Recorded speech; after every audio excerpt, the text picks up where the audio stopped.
Good timing. Good morning, members, and welcome to this reconvened meeting of the Communities Committee, which is being live streamed and recorded.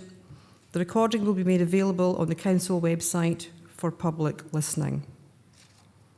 Remote participants, please follow the good practice guidance, which includes muting microphones and switching off your video when you're not addressing the meeting, writing speak in the Teams chat function when you want to contribute. If you're in the hall, you can do this on your iPhone or iPad. Please don't repeat contributions already made by other members. No material should be posted in the chat function if it is intended as part of the discussion. The usual standing orders apply, including that any votes will be undertaken by roll call. If any member has to leave the meeting, please either leave the Teams meeting for that period of time or write leave in the Teams chat function and then join when you rejoin the meeting, so we can keep track on whether the meeting is quorate. All members should speak clearly and directly into the microphone when making contributions, and when referring to reports, please provide reference to the relevant page and paragraph to allow everyone to follow. Please focus contributions on areas where clarification is required or to propose an alternative to a recommendation. And can I add, when making contributions, please speak clearly and slowly for the benefit of all participants. Thank you. Agenda item 1, Sederant apologies and Chair's approval of members' remote participation. Nick, can you provide the Sederant indicating who is participating remotely and any apologies, please? Thank you, Chair. Yes, we have 5 members in the hall, being Councillors Dorwood, John Campbell, Maureen Johnson, Dennis Mayle and Davy Stitt. We have 1 member not present at the start of the meeting, being Councillor Howie, and all other members are present on Teams. Thank you, Nick. I confirm my agreement to the participation of members named as participating remotely. I can confirm, members, that item 10, Waste Service Update on the Dumfries Zero Waste Park project, has been withdrawn from the agenda. The importance of waste management is fully understood, and I'm pleased to advise that a members' seminar is currently being organised. This will help ensure that members can shape and influence the development of our revised waste strategy, which is due to be brought back to future committee. I would like to take this opportunity to thank Councillor Archie Dryborough for the sterling work he undertook in chairing the Communities Committee following last May's local government election. Alongside the Vice Chair, Councillor John Campbell, I intend to continue this good work and also get up to speed with the exciting and challenging portfolio and remit of this committee. I'm confident that with the skills, talents, knowledge and experience I see before me and online, we have the collective ability to move this vital agenda forward for the benefit of the people of Dumfries and Galloway. I look forward to working with fellow committee members and staff on this agenda. As members are aware, at the end of December last year, our community has experienced significant flooding, which has had unfortunate consequences for residents, businesses and our infrastructure. I would wish to thank our communities for the swift and supportive way in which they helped all our public bodies to firstly respond to this major incident and are now working together as we take forward our recovery. It is my intention to ensure that we receive a report to a future meeting of this committee, setting out the issues that have arisen and, where appropriate, addressing the need to review policy, processes and systems. Moving on to agenda item 2, declarations of interest. Do any members have any declarations of interest?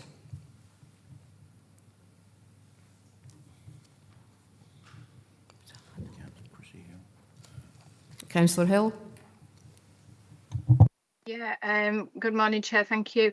Could I declare an interest in agenda item number 7? And would it be possible just to read a short statement, please? Go ahead. During the week of the 21st to the 27th of January, Dumfries Ice Bowl held an under-18s Girls World Hockey Championships. I attended 2 games in Dumfries at which I was asked to present awards. I would like to commend the management team and the staff for the success of this wonderful event, where I had the opportunity to speak with Katie Grubb, and the passion that she and her colleagues shared for the ice rink was incredible. From the training to staff, and the shared joy that they share with the public and visitors was fantastic.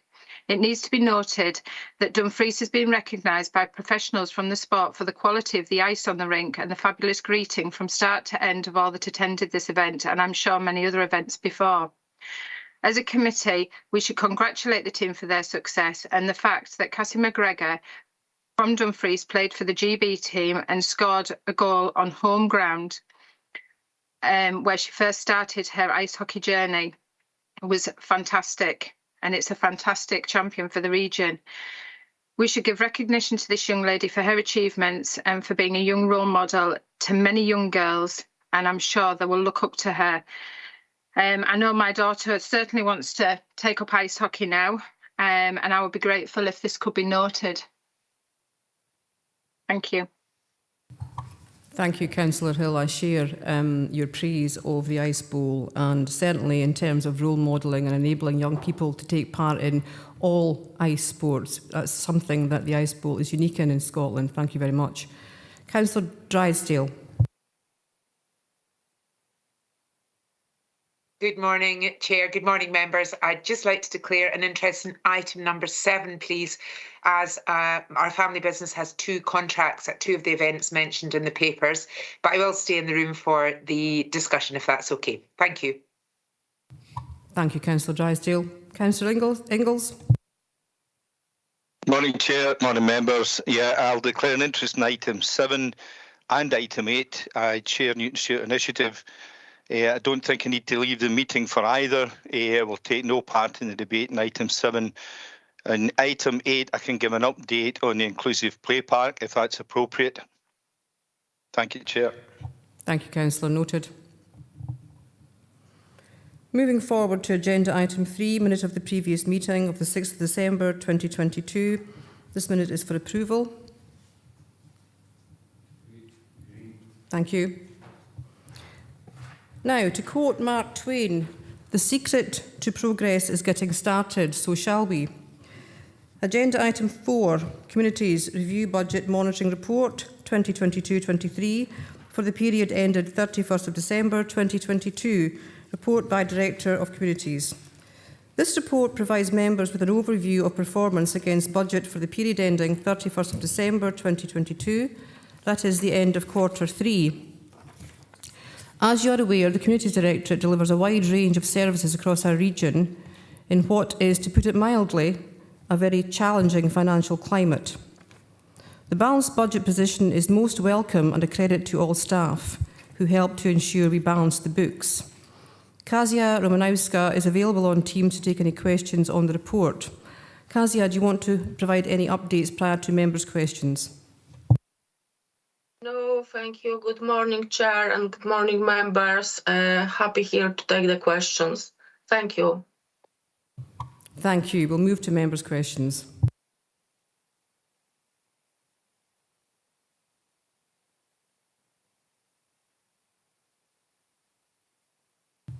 Okay. I will now move to the recommendations. Are members happy to agree recommendations 2.1 to 2.3? That is, members are asked to note 2.1, the projected outturn positions for each service function at Appendix 1, which highlights that all expenditure is anticipated to be contained within the overall resources available to communities by end of financial year.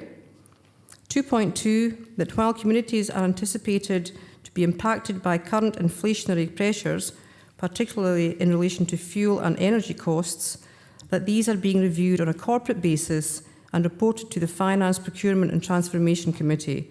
And 2.3, progress against the delivery of agreed policy development allocations applied to the 2022-23 budget, Appendix 2. Agreed? Agreed. Thank you, members. Moving on to agenda item 5, Welfare Revenues and Benefits Update Report by Head of Neighbourhood Services.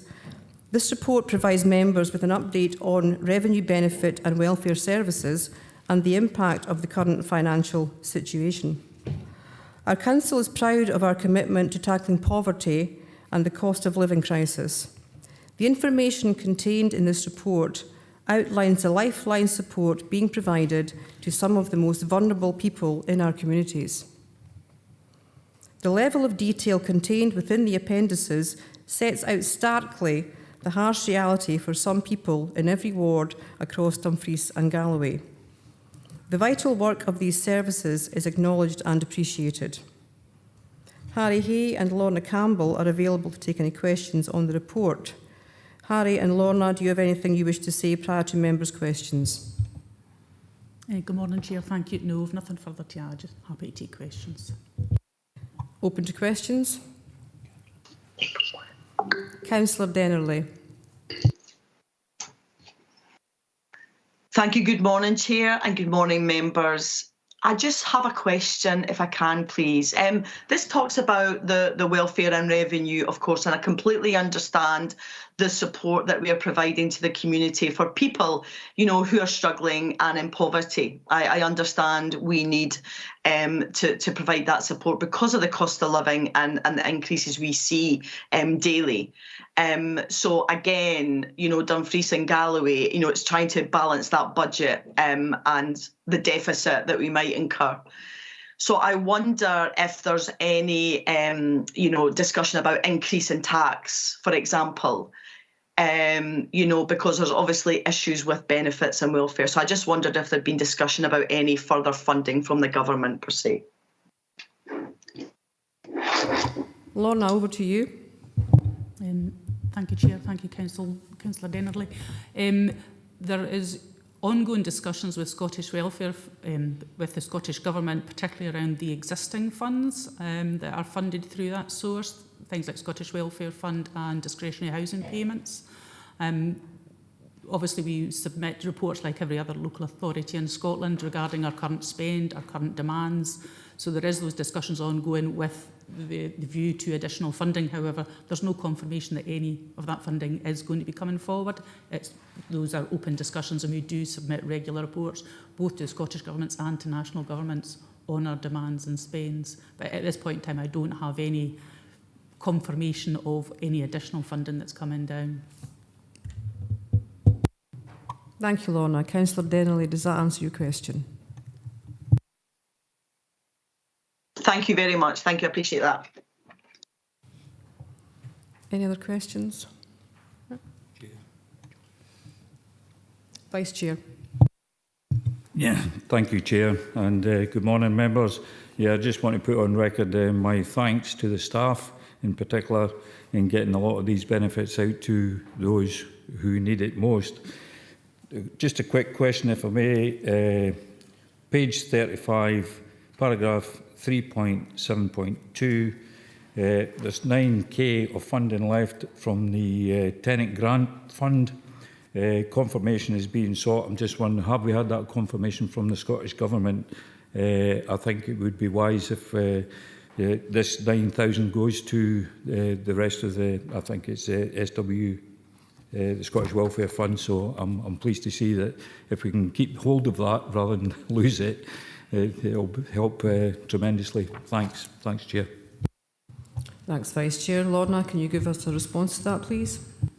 Yes, thanks. Yes, we actually have had response from the Scottish Government, and perhaps maybe I should have said this at the beginning. We will be able to keep the money. However, they want it kept within the tenant support grant requirements. So what we're currently looking to do is to see of any of those applications that we had already reviewed, if we've got any scope to spend that further. And then if we haven't, we're looking at how that marries up with what we spend with discretionary housing payments, and if we can shift the fund from one to another that meets that criteria, and then that releases the fund in discretionary housing payment. But we've definitely got it there, remaining in the local authority. Is that okay, Vice Chair? Yep, thanks. Fantastic. Any other? We don't seem to have any further questions, so I will now move to the recommendations. Members are asked to 2.1 agree to receive a report in April 2023 detailing the Scottish Welfare Fund 23-24 funding position, as paragraph 3.4.3, and 2.2, agree the proposed approach regarding unallocated tenant support grant funds, paragraph 3.7.2. Are members happy to agree? Recommendation. Oh, thank you.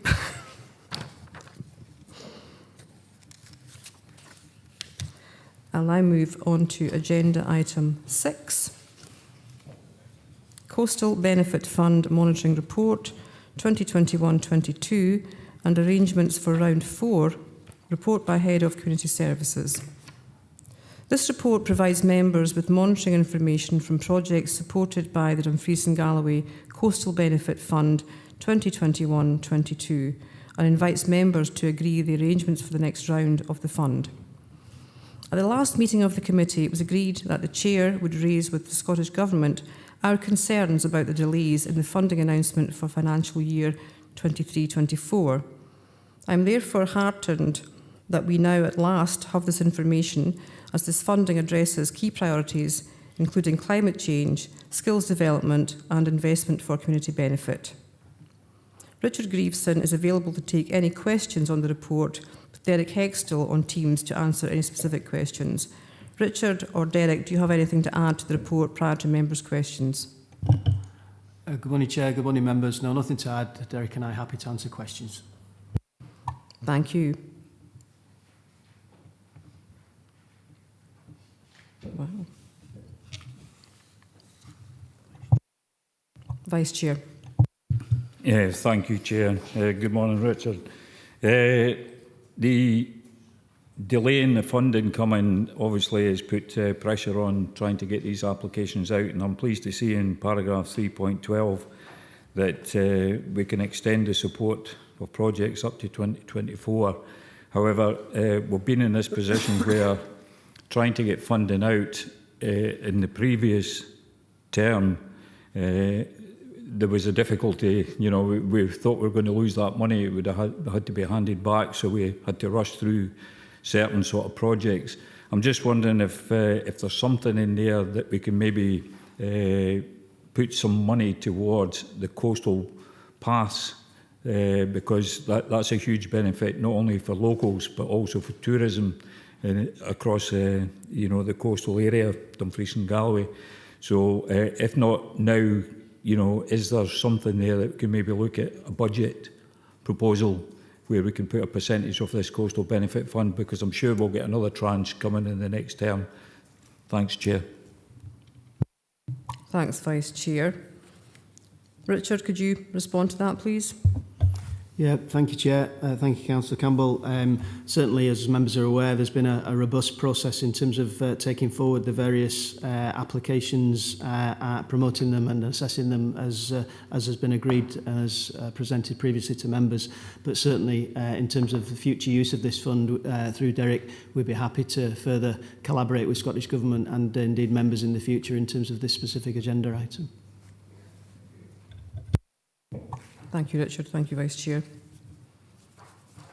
Councillor Stitt. Thanks, Chair. Just a wee update, Richard, on page 70, public toilet refurbishment. I believe I contacted Alistair Bryce, was it a fortnight ago? He said there'd be no thing was put in from, I think it's been opened. Has there been any contractors put in for the work? Because it affects a couple of my area, Rocklip and Southerners. Thank you, Councillor Stitt. Richard, could you provide a response to that, please? Yeah, thanks, Chair, through yourself. Thanks, Councillor Stitt. You're quite correct. This has been a challenging process, and our update from our colleagues in property services this morning was that they extended the deadline, and they now have interest from companies to tender for that work. So colleague Karen Brownlee will be working with property services to take that matter forward, hopefully in a more positive and constructive way now that we've had that expression of interest. Thank you. I'm seeing no further questions. I will now move to the recommendations. Members are asked to 2.1 review the performance monitoring information from projects which receive support from the Dumfries and Galloway Coastal Benefit Fund in 2021-22. That's Appendix 1. 2.2, agree to extend the delivery time frame of the Kilcombe-Lochrian Active Travel Path to 31st of March 2024. That's at paragraph 3.5. 2.3, agree to extend the delivery time frame of the public toilet refurbishment programme at paragraph 3.6. 2.4, note that the total coastal benefit funding allocated to Dumfries and Galloway for 23-24 is now £674,924.96. 2.5, note that the total budget for round 4, taking into account previous decisions, is now £762,324.24 at paragraph 3.10. 2.6, note the scoring framework as set out in paragraph 3.19 and consider and agree updates to the guidance and criteria set out in Appendix 2. And 2.7, agree the arrangements at paragraphs 3.18 and 3.20 and to open the fund for applications. Are members happy to agree recommendations 2.1 to 2.7? Thank you. Moving on to agenda item number 7, Dumfries and Galloway Event Strategy 2023-24. Major Events Strategic Fund and Community Events Fund Report by Head of Neighbourhood Services. Members are requested to approve a reprofiling of the available event strategy budget for 23-24 that reflects a significant growth in demand for both Major Events Fund and Community Events Fund, since members agreed the previous spending profile at this committee in October 2022. I am very happy to acknowledge that across our region we have a wide range of festivals and events, and that these bring pleasure to those taking part and spectating, and also have a vital impact on our growing visitor numbers and sustaining our local economy. Harry Hay is available on Teams to take any questions on the report, with Lee Seaton and Ian Barr also in attendance to answer any specific questions. Harry, Lee, Ian, do you have anything to say or to add to the report prior to members' questions? No, thanks, Chair. Thank you.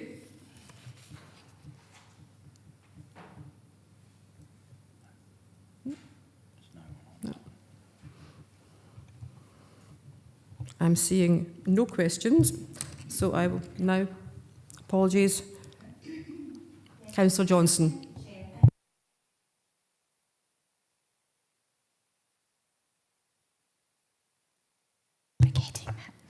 Thanks, Chair. It was to do with, it's page 143, item 6.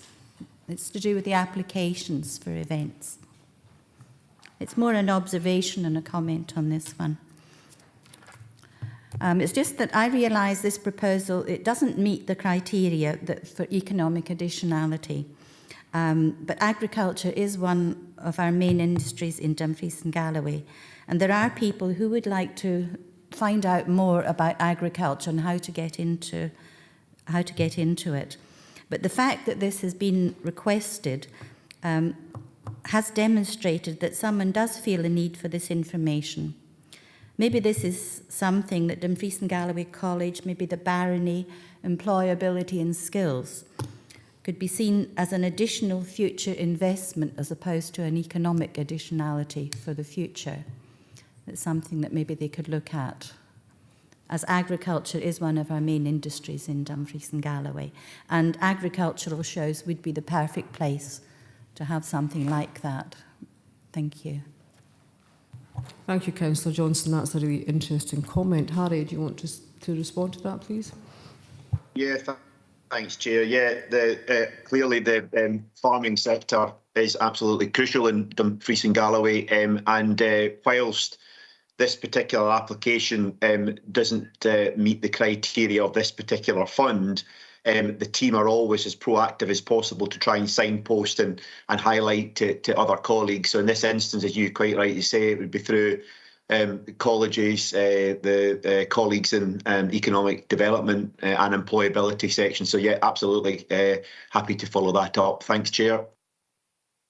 Thanks, Harry. Thanks, Councillor Johnson. Councillor Dougie Campbell. Thanks, Chair. I'm referring to paragraphs 3.6 and 3.7 in the report in relation to the Greener Events Toolkit. I think this is really welcome, and bearing in mind the high profile of many of our events, it's great that we'll have the toolkit in place and showcase the council's green credentials. But my question is just simply, when the toolkit has been completed, will this be shared with members so that we're aware of the extent to which our strategic priority to tackle the climate emergency is integrated into our major events? Thank you, Chair. Thank you, Councillor Campbell. I hope it will be. Harry, can you confirm? Yeah, it will indeed. We'll ensure that happens. Thank you. Thank you, Harry.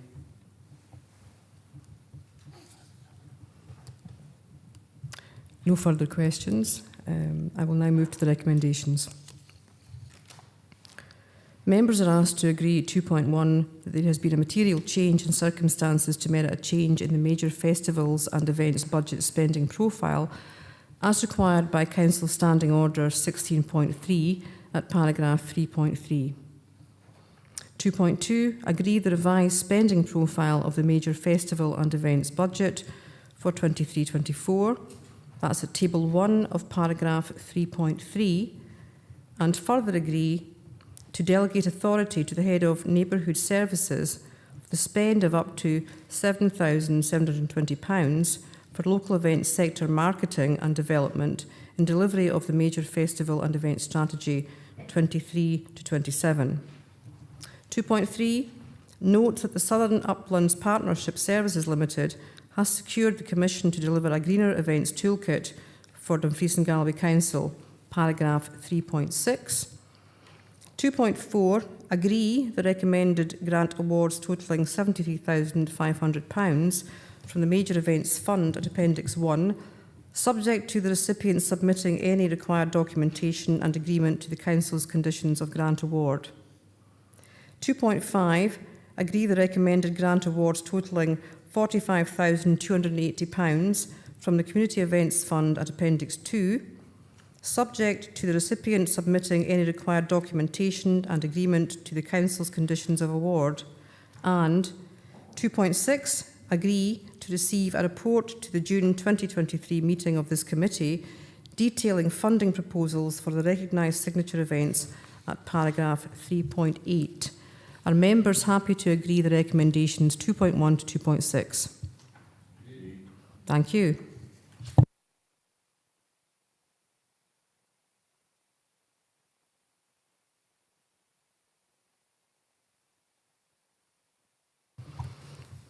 Moving on to agenda item 8, Public Realm Capital Programme 2022-23, Finance and Progress Monitoring and Public Realm Capital Programme 23-24, Carriageways Programme Schemes, report by Head of Roads and Infrastructure.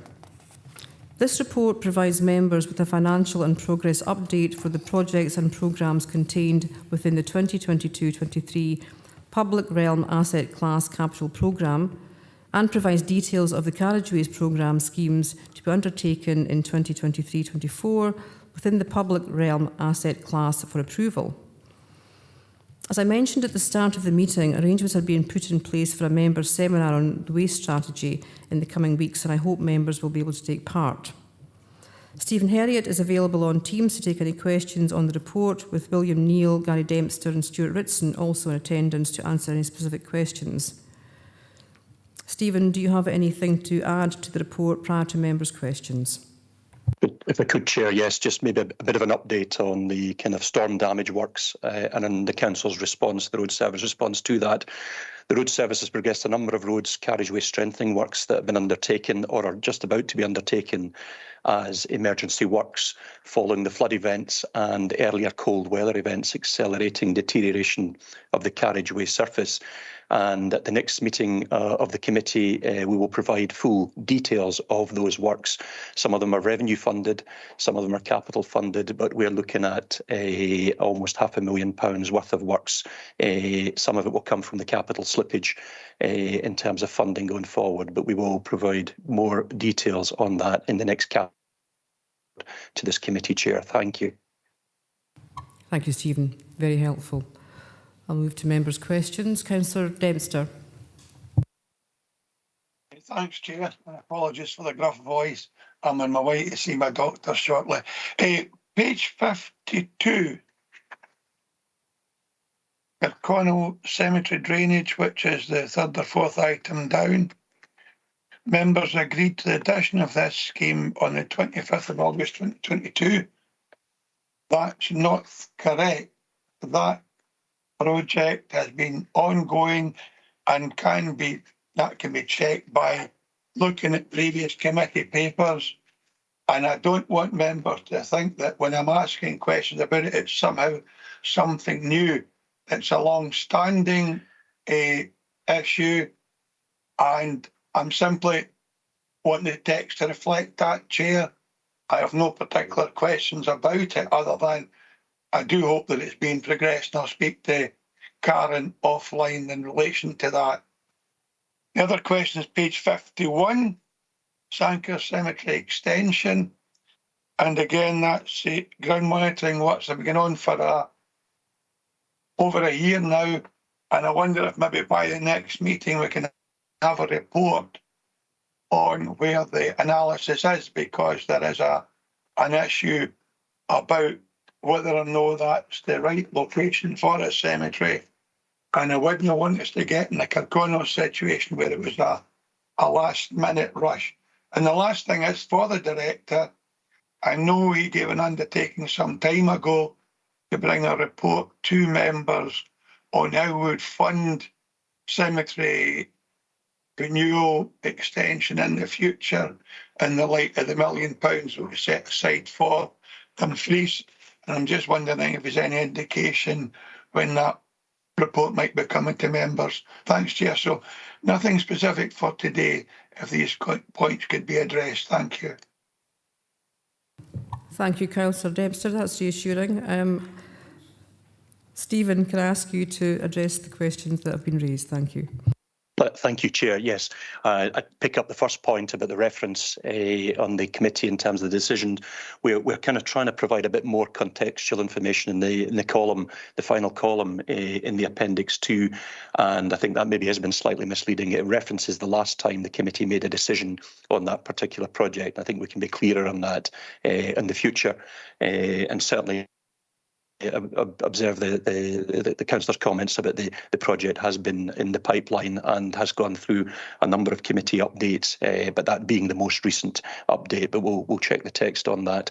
I maybe bring Karen Brownlee in on the other 2 points in terms of the progress on the Sanker Cemetery and feeding back on a report on possible future investment in the burial grounds where we're seeking to increase capacity. Is that okay, Chair? Thanks. That's great. Thanks. Over to you, Karen. Thanks, Stephen. Thank you, Chair, and good morning, members.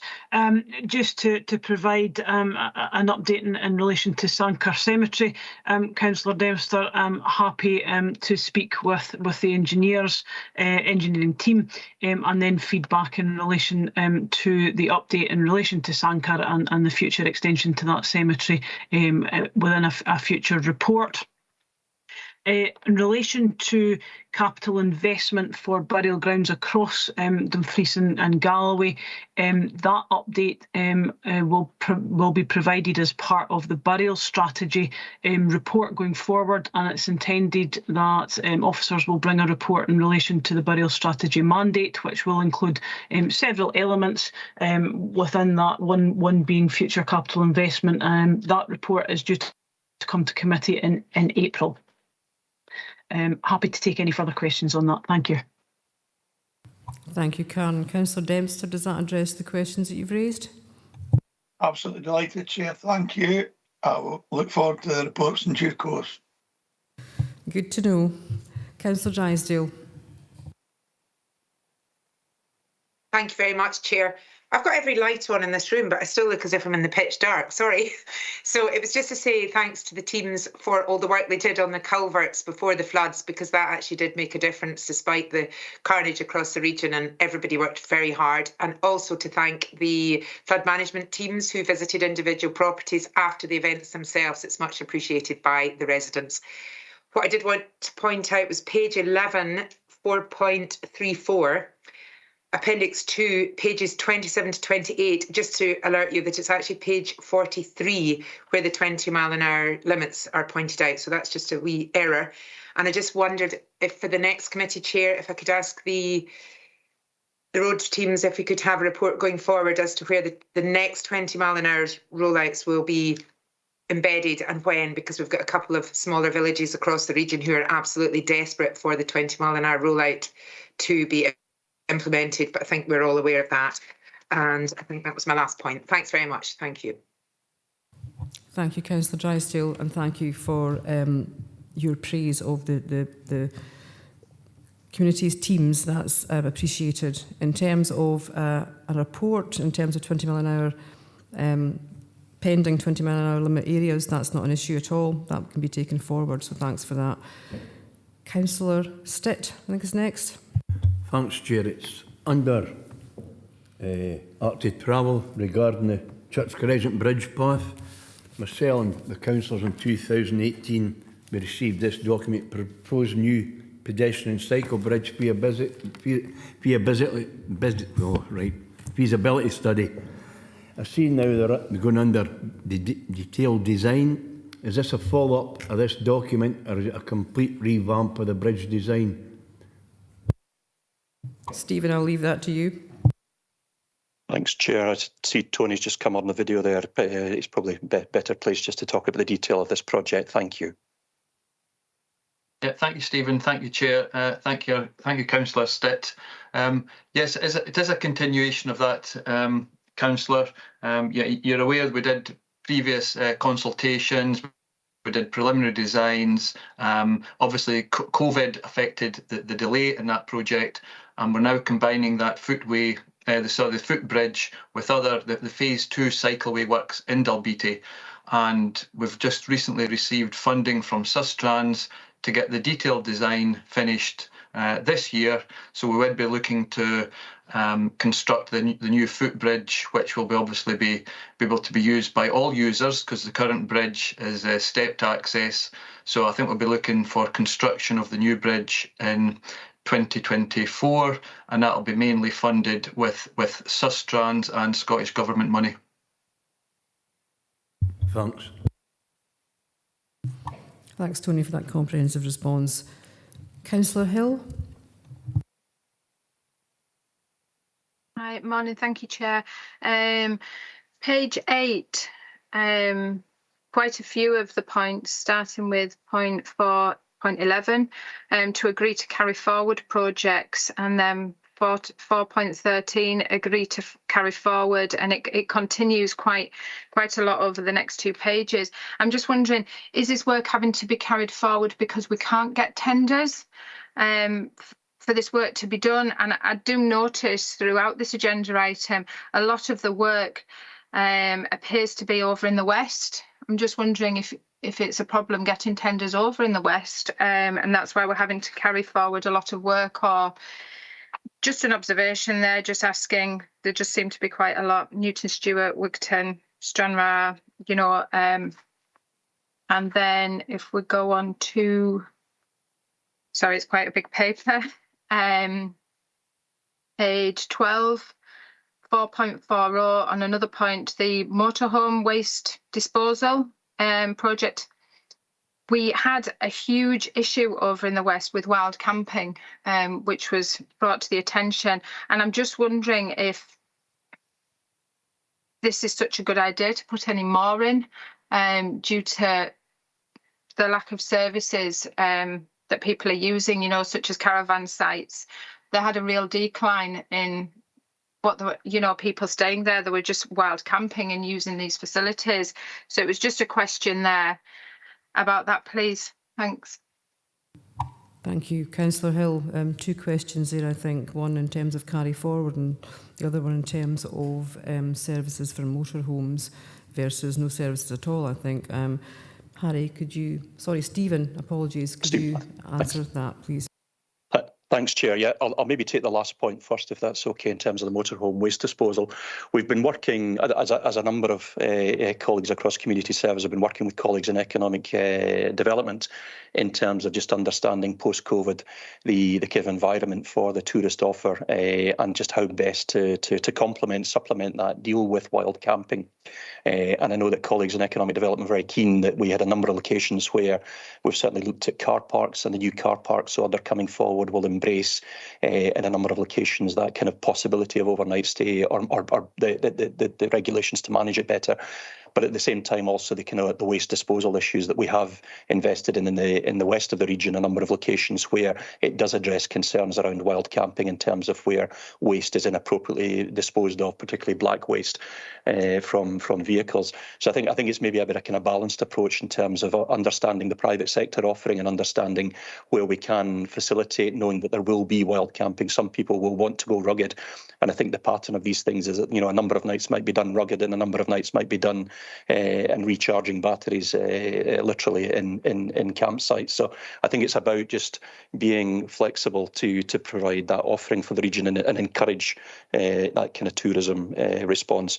And the Waste Service have seen an opportunity to plug into facilities at the Newton Stewart Household Waste Recycling Centre to provide that black waste. The first point that was made by Councillor Hill, yes, there is, in terms of report, this is the kind of time of year where we're kind of tidying up the long list of projects that we had sought to deliver in the year and actually working out what we'll need to slip into next year. And that's really the kind of exercise that's been carried out in this report, as well as looking forward into next year and seeking approval for the schemes that we need to start programming and contracting and putting out the statutory notices on now to let us start in the first quarter. So it's a bit about balancing resources, and I think that's been a big issue for the council as a whole in terms of slippage in the corporate capital programme, and there's a certain amount of slippage within the infrastructure, the public realm infrastructure programme, and it's just about how we respond to that. I would say that a lot of this is about capacity within the service to do more than the straightforward surfacing schemes and where we need that kind of engineering oversight, and I'm addressing those kind of resource issues on the engineering side to provide that capacity going forward. But as with many other services within the council, it can be quite challenging recruiting technical resources, and we're looking at other methods as well in terms of agency support and consultancy commissions where that's appropriate to be able to keep delivering programme of work for the region. Thank you, Stephen. Councillor Hill, does that address your questions? Yeah, no, that's great. That's fine, thank you. I think the term "go rugged" is now the quote of the committee today. Councillor Mail. Thank you, Chair. And it's on Public Realm 4 that I wish to speak. Can I start off by saying how much I appreciate the hard work that our roads team have done under tremendously serious circumstances. It really is. I mean, I really feel sorry for them because I've met with them several times and I know the pressure they are seriously under. And it's about that pressure. And while it happens in our towns and cities, I'm concerned about our rural areas and the state of our roads there now, where, having been out with the team yesterday, we found potholes that were 9 inches deep. We have found areas where the postman will not deliver letters. We have found other places where delivery wagons will not go, and I know of one business that has had to close down its holiday homes for the simple reason people couldn't get to it. And I think we sort of we're almost whitewashing the problem, and this problem's been there for a long, long time. I remember back, and Derek will remember this, in Roger Guy's day, he told us then, what'll that be, 15, 20 years ago, that if we did not get the proper funding to look after our roads, we would start to close them. And I think we're now at that point. And what I see is a budget that is run out or is running out, and an awful lot of roads with potholes and that need complete overlays that are not going to be done this financial year, which puts a pressure on the next financial year. And it is how we address this and take it forward, because it is a regional problem, and it's a regional problem that is getting much more serious. And I think we have to start talking about how do we address government, how do we find out how we sort this out. Because if I'm right, Dumfries and Galloway has what, the second largest road network in Scotland? One of the rural areas with the least population, so the funding does not match what we need. And I think we have to find a way of addressing the issue of getting funding in, because I would say in another 2 or 3 years we will be closing roads because they are so dangerous that people will not be able to drive along them. And the pressure that we're putting on our staff is totally, completely unfair. And I think we need to address this and find a way forward for it, and come up with how we are going to take it forward before we don't have any staff, because they'll be off with stress, and we don't have any money to do the job we need to do. It's also even things like pavements. And it's not just about filling the potholes. When you walk down some of the streets in the town, they're cracked from one end to the other, which means they need to be dug up and relaid. We cannot do it. How do we address it? Because I say within 2 or 3 years, my fear is somebody on a bike or a motorbike on some of these roads, they're going to get killed. And as we try and drive tourism into the area, one of the biggest things we need is roads that people can walk on, cycle on, and run on their motorbikes on. And we're at the stage where in rural areas we cannot guarantee their safety. So it's how we take this forward, Chair, but I think we need to. Thank you, Councillor Mail. I'll ask the Director of Communities to respond to that. Thank you.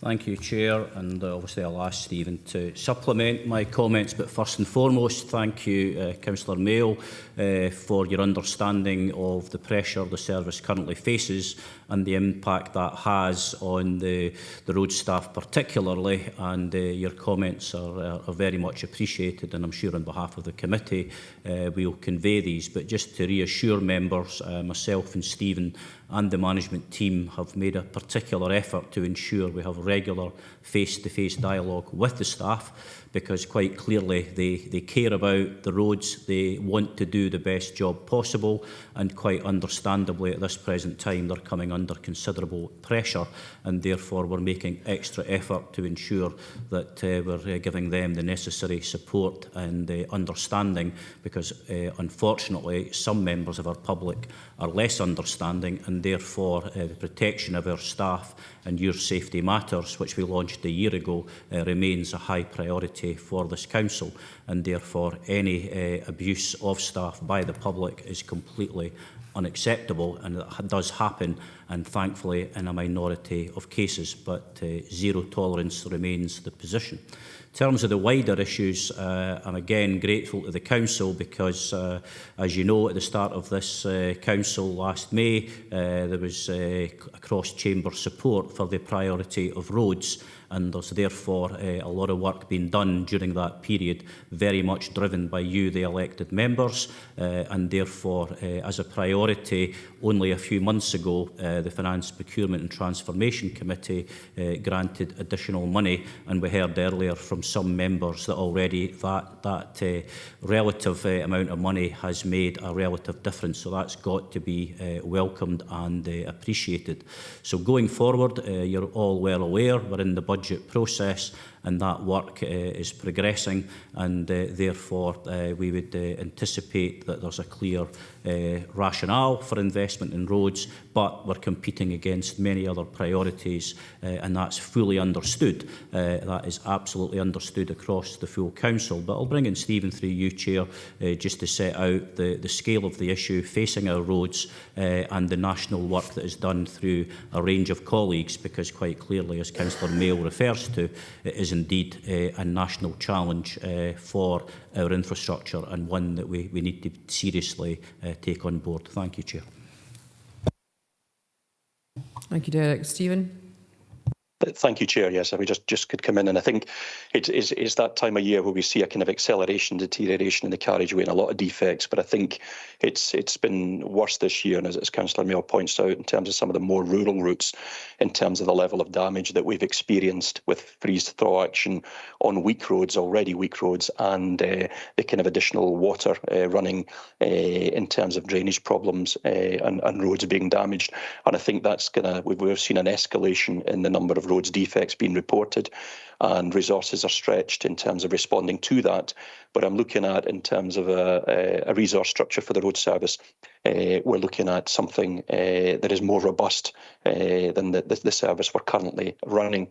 What I would say is we have, as well as the additional funding the Director mentioned, we'd had subsequent to that, 3 years ago, we'd had an extra for 3 years for Roads Recovery Fund, and a year ago we got an extra 0.9 million of funding for the Roads Recovery Fund, and that work has been progressing in actually trying to address particularly urban areas where we can put contractors on the ground as an additional resource, and we'd like to be able to see the way they've been able to continue that in the future and being much more reactive to the defects that we're finding. I would think in terms of the scale of some of the defects we've found, I mentioned earlier, there have been significant costs in the damage during the storm events, and we're seeing on social media and in the press in the past couple of weeks, some significant verge damage where roads are washed out adjacent to watercourses. And again, that's probably a longer term fix for some of those problems requiring permissions to be sought. But certainly looking at resource issues and the challenges facing the service in relation to the number of defects on the road network. Chair. Thank you, Stephen. This area is recognised as requiring significant investment in order that we can become proactive as opposed to reactive, and your answers have reflected that. And again, Councillor Mail, thank you for your question. The size of our road network in comparison to other areas in Scotland and the rurality of our region gives us specific challenges that we have to address, and something that we need to continue to highlight, not just within Dumfries and Galloway, but out with Dumfries and Galloway as well. Thank you. I mean, as I say, coming back onto council in May, I have never known anything like it. There's hardly been a day gone by since then till now that I've either had Facebook, phone call or email about road somewhere across, say, Annandale and Asdale as a whole, even places like Gretna, maybe 20, 30 complaints from a town or a big village. And as I say, I don't think we can keep going on and saying, well, we'll add this, we'll add that, because it's not going to solve the problem. Again, the problem in the last 15 years has become acute. It's not the council's fault. The funding is not there. It's really, we've got to find some other way, I think, of addressing this. And I think there's a challenge here for government on how they see roads, I think probably across Scotland, are dealt with, because the problem, to say every year, is going to get worse. The more rain we get, the worse it gets. The drains ain't there and the roads are just falling apart. So we need to, it's something that is serious. We have not this year managed to sort out all this year's problems. We're going to carry them forward to next year. So what do we do the year after that? And it's something I think we really have to, even at full council, I think, talk about and find a way of certainly making a serious representation. Thank you, Councillor Mail, for that very powerful speech. Councillor Ingalls. Thanks. Yeah, Chair. Sorry, Councillor Mail's comments have sort of taken me off track what I was going to say, but I really support what he's saying. I think we're in a situation where not only roads, but our assets across the region are severely underfunded from a maintenance point of view. How we're ever going to achieve maintenance of our schools and roads and one thing and another to the point where we are going to be proactive is going to be a huge uphill struggle, I'm afraid. So I would fully support Councillor Mail on that. On this item, I declared an interest. I'll give you just a brief update on Newton Stewart Initiative's progress with inclusive play. They have now acquired full funding for that, and we're in the process of trying to sort out when the contractors can start to put the Changing Places toilet in place, and that will complete the Douglas Park project. So thanks for that. Thanks, Councillor Ingalls, and it's good to hear some good news. That's wonderful. Councillor Drysdale. Thanks very much, Chair. And yeah, I take on board these comments that have been made entirely. At the last communities meeting, I believe that we were going to receive a report at this communities meeting, Chair, with regards to the Pothole Pro. We all know that this has been rolled out across other councils and will fix potholes in 8 minutes with only 3 tools, and these repairs are more long lasting than other repairs. And at the moment, I have read in a report for 2023, the exact date of the 6th of January, and there's only a 9-week waiting time for one of these vehicles. Could I really request that we look into this, because we are still awaiting a report to come to communities, and it is something that might go part way at least to solving the massive problem we have across the region. Thanks very much. Thank you, Councillor Drysdale. I'll defer to Stephen for a response to that one. There's a number of, a particular product was mentioned there. Obviously, there are a number of products available on the market in terms of equipment for roads maintenance.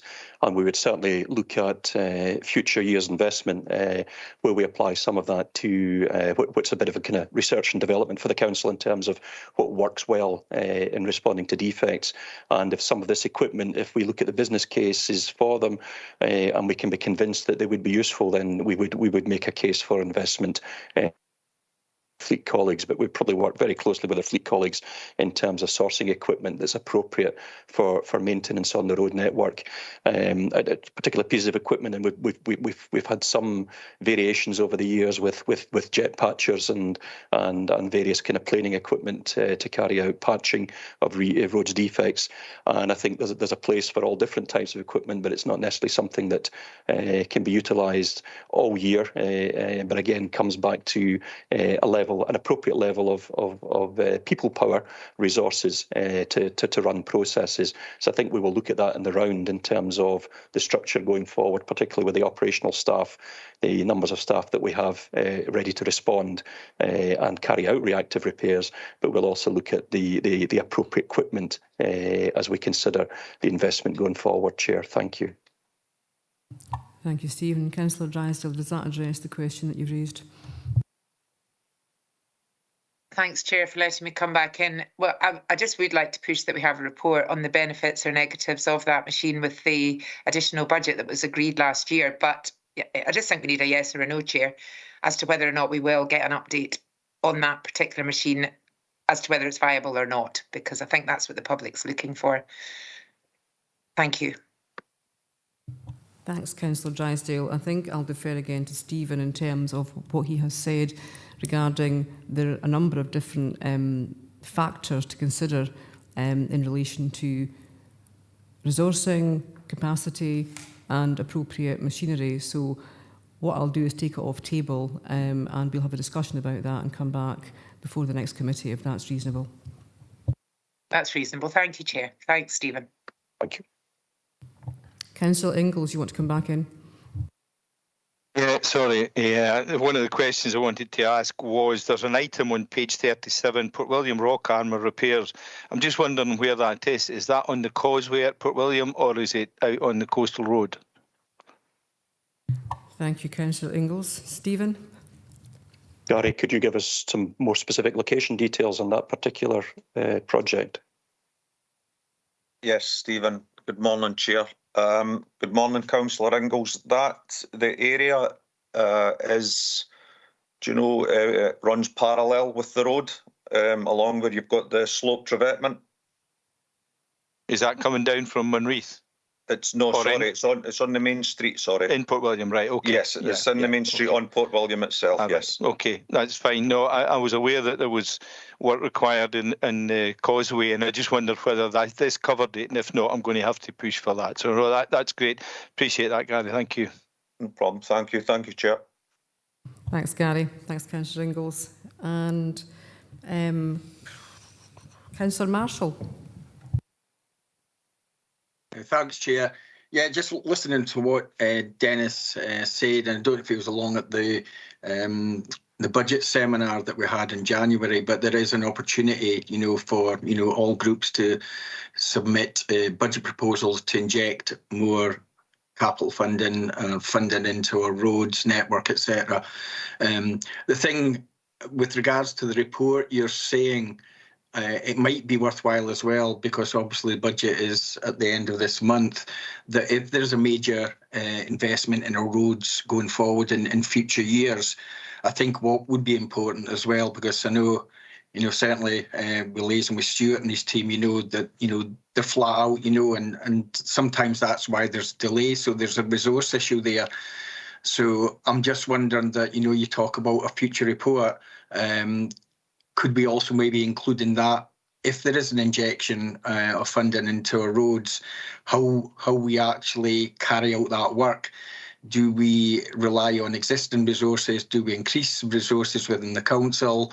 Have we got enough contractors in the region to take on additional works, or do we have to rely on contractors from out with the region? Hopefully that's not the case. Hopefully we can actually, all the work that we need to do going forward and all additional work would be retained by either the council or companies within Dumfries and Galloway. But I think if we are going to have a report as well, I think we all have said right from the start of this new council that one of the priorities is more investment in our roads and infrastructure. So I would just wonder if that could be maybe factored into the future report coming forward, and it may be a separate report. Thank you, Councillor Marshall. It'll certainly be factored into the discussions, but can I ask Stephen to respond to that, please? Yeah, Chair, yes, and we'd be happy to bring a report when we do a bit more work in terms of the proposals going forward, whatever the implications of the budget are. We can certainly feed back to Communities Committee, and it would be appropriate for their direction and oversight on as we do with this capital programme, any additions or changes to that. I would seek to run through the committee and seek their input on the development of the service going forward. Thank you. Thank you, Stephen. I don't see any more questions. I note that Councillor Hill has asked if Councillor Denley would like a break, and we had factored in one after an hour, so that's really perfect timing. So thank you for asking the question, and thank you for responding to that. So we'll take a break for 10 minutes. Is that reasonable? Sorry, Chair. Is it okay just to take item 8 first, please, and then have a break? Would that be okay? That's great. No problem. Thank you.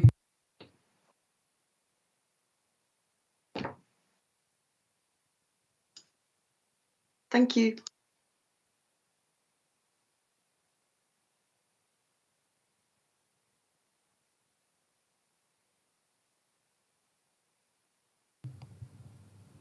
I'm sorry, I thought you said that Councillor Denley wanted to speak. My apologies if I misinterpreted that.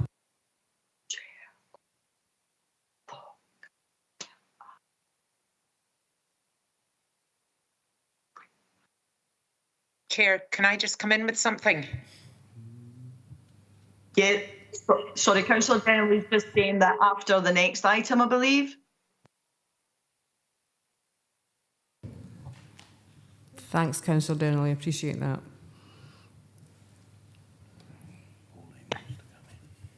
Just give it. Councillor Drysdale, you want to come back in?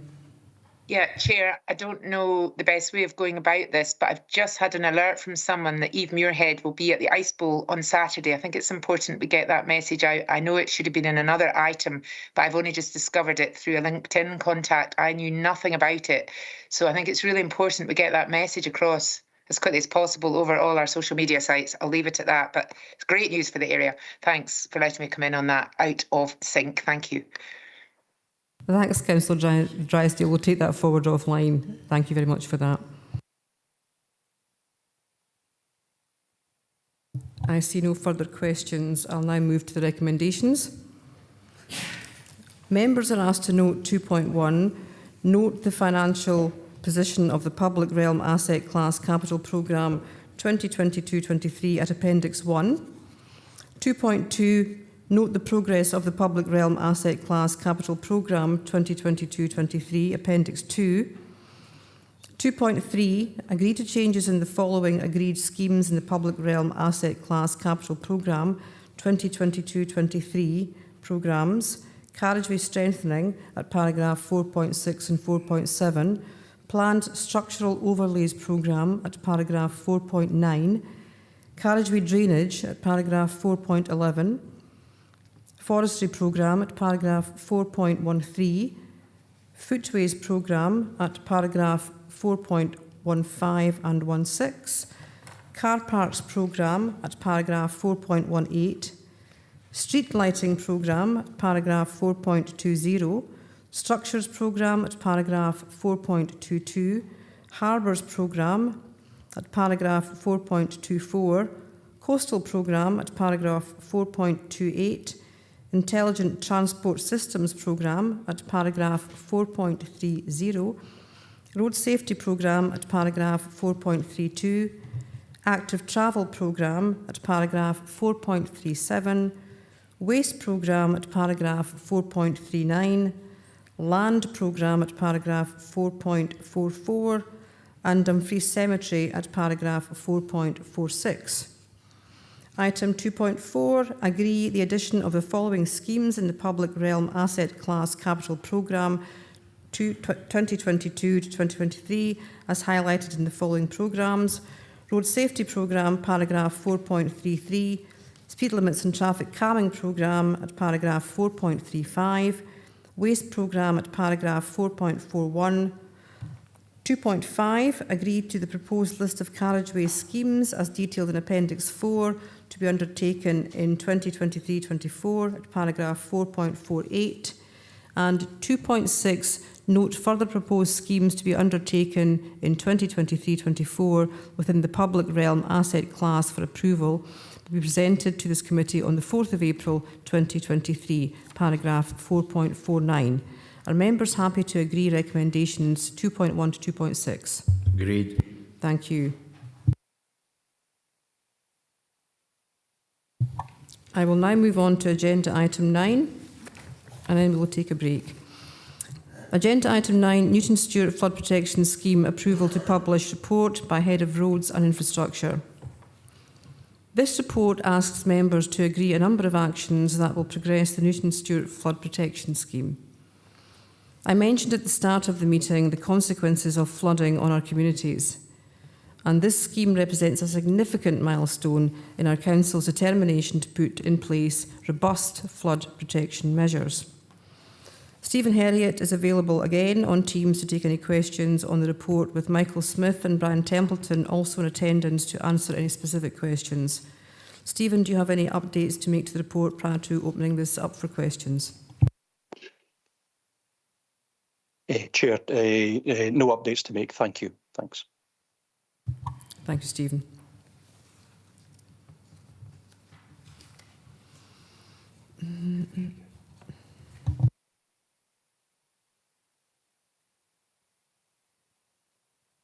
Councillor Little, you have a question. Thank you, Chair. We've had reassurances that this would be published as a priority, but yet still hasn't happened. Now, I understand the reasons this time, but can we now have an actual cast iron assurance that it's not going to be delayed further and will indeed be a priority? Thank you, Councillor Little. Stephen? Yeah, thanks, Chair. I'm glad to come in on that. Yeah, I think we've set a date here in the report in terms of we're targeting May, and I've met with the team and we're confident on that date in terms of the work that still needs to be completed. The documentation presented in the report needs the I's dotted and the T's crossed from a kind of legal point of view, and a few more pieces of work done in the land searches in and around the river area particularly. We think that's a reasonable date, achievable date. And I'll certainly be holding the team to that for publication. And most recently, obviously, the team are kind of focused on our kind of response to the recent flood events and understanding in new areas of flooding how we can make a difference and provide help. But we are prioritising this in terms of the priority projects as the next focus of the team to deliver the publication of this scheme and then take the public feedback on it in a formal sense, building on the consultation work that we've done in the past. Thank you. Thank you, Stephen. That certainly gives me a degree of assurance. Councillor Little, would you like to respond? No, happy with that response. Thank you very much, Chair, and thank you, Stephen. Thank you. Councillor Ingalls. Yeah, thanks, Chair. I think it's a very valid question Councillor Little is posing. It's taken a while to get to this stage, and it's really good to see that we're looking to get this published in May. My concern revolves around the properties, around 70 properties who will be directly affected by the flood scheme. I've had a number of constituents contact me following the publication of this agenda that they feel that there has no agreement has been made with regards to what's going in their garden, where it's going and what height it's going to be or what the design is. Now, I've had a conversation with Michael offline this morning about this, and he's given me some reassurances which I'll pass on to the constituents. But I think it's really important that engagement is done in a very tactful and understanding manner. And where we can, we give detail, as much detail as possible, as soon as we possibly can, to the people whose homes are going to be affected by this. There are people on the riverside who will be affected who have never flooded, even following the major flood at the end of 2015. So you can understand their concerns. Their back garden's going to be affected by this, a garden they've known for a long, long time. And they don't know what it's going to look like when this has been delivered. Now, understand that there is a 28-day consultation period following the publication, and all premises, all owners of property on the riverbank that will be affected will be notified by letter so that they can put in their objections if they feel they need to do that. I'm hoping that at that stage, from what I can gather, I don't think there's much can be done about the published design. So it's pretty much, it's pretty much done and dusted at that point.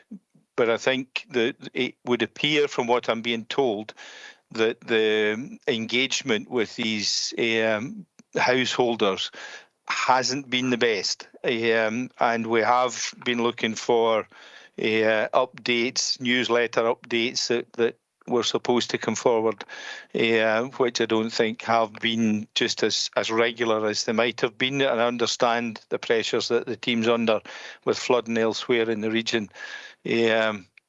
However, as I say, I think it's just that assurance that I think Michael has given me, but I'd confirmed in this meeting, that the engagement with the people who will be directly affected will be adequate and will be delivered tactfully, shall we say. Thanks, Chair. Thank you, Councillor Ingalls. I think we all recognise that communications is central to progressing any project. Stephen, do you want to respond to that, please? Thanks. Yeah, and I think it is important. I think it's always been seen as the scheme evolved through the kind of engineering value management sessions, which were quite inclusive of those that participated in and understanding the long list of schemes coming down to this preferred scheme in terms of what was achievable with the space available. And I think it's where properties are very close to rivers, there really aren't many options for embankments and landscaping, and it is kind of hard defences. And I think it's around about understanding just how high that forms an obstruction to the river, or can we put glass panels on top of that? And that's the kind of level of detail that can continue as the design evolves. I think it probably, some of the properties maybe haven't flooded and they're going to be part of the flood protection scheme to be able to protect the wider area. But actually, some of the severe floods, they didn't have a particularly high return period. And actually, we could see much more significant inundation on very high return period floods, higher flows that would affect these properties, which is why it's beneficial to protect them. I think in terms of somebody with an impact very close to their property, yes, we can fully understand the concerns. And I think as a project that's always been realised that this would be the biggest hurdle to overcome would be how we minimise those impacts, but still retain a level of protection to the whole of the town. And certainly the team, I know Michael and Brian, their approach are tactful, and certainly encourage them to continue to do that. Just after we take this report through committee, there'll be another letter going out. I think we sent an earlier draft of that to the ward members a week or so ago. So we will be updating the community on the imminent publication. The level of detail in the publication, I think we've probably it's what's required of us through the statutory processes. And it might be that it will encourage a number of other people who are directly affected just to meet with the team and understand more fully what that might mean on their property boundaries to bring that level of protection. Chair, thanks. Thank you, Stephen. I see your hand still up, Councillor Ingalls. Do you want to come back on that? If you don't mind, Chair, yeah, I thank Stephen for his comments there. You know, we realise that the flood protection scheme is for Newton Stewart. It's not for somebody's back garden. It's for the whole town, and there's a need to put that into place. You know, maybe getting that picture across to the residents who will be affected, and you know, that explanation as to the wider picture would be more beneficial to people rather than just discussing what's happening in their back garden. But maybe that's something Michael can have a look at. You know, there is a wider need to protect Newton Stewart from flooding. We know that. You know, we saw that at the end of 2015. People tend to focus on their back garden. That's what they're thinking. You know, what's happening here? I don't want that in my back garden. So we might need to move our focus onto the wider picture to say that, you know, this is what Newton Stewart needs. This is where we have to go with this. And we will do everything we can to make sure your back garden, if it's going to be impacted, we will do it the best way we can possibly do it. And I think it would be important if we could get that across to those 70 plus people who we're talking about that live on the side of the river. Thank you for letting me back in, Chair. Stephen, you want to come back in? Thanks. Yeah, it might be useful if I could just maybe bring Michael in and just maybe talk a bit about our efforts to communicate to the directly affected residents and the kind of graphics that we've been able to provide or will provide going forward, just communicating that impact. Michael. Yes, yes, through you, Chair, yes. And I mean, we did as Appendix 5 put a document in the committee papers, which was an overview and summary report. And that gives more details of the engagement and the rationale behind developing a scheme for Newton Stewart. So I kind of had hoped that communicated the message as to why we were doing the scheme, but I can certainly look to refresh that as part of the publication. With specific reference to the 70 affected properties, we did produce additional plans which are above and beyond those required for the publication to try and give more accurate details of the defences and the heights.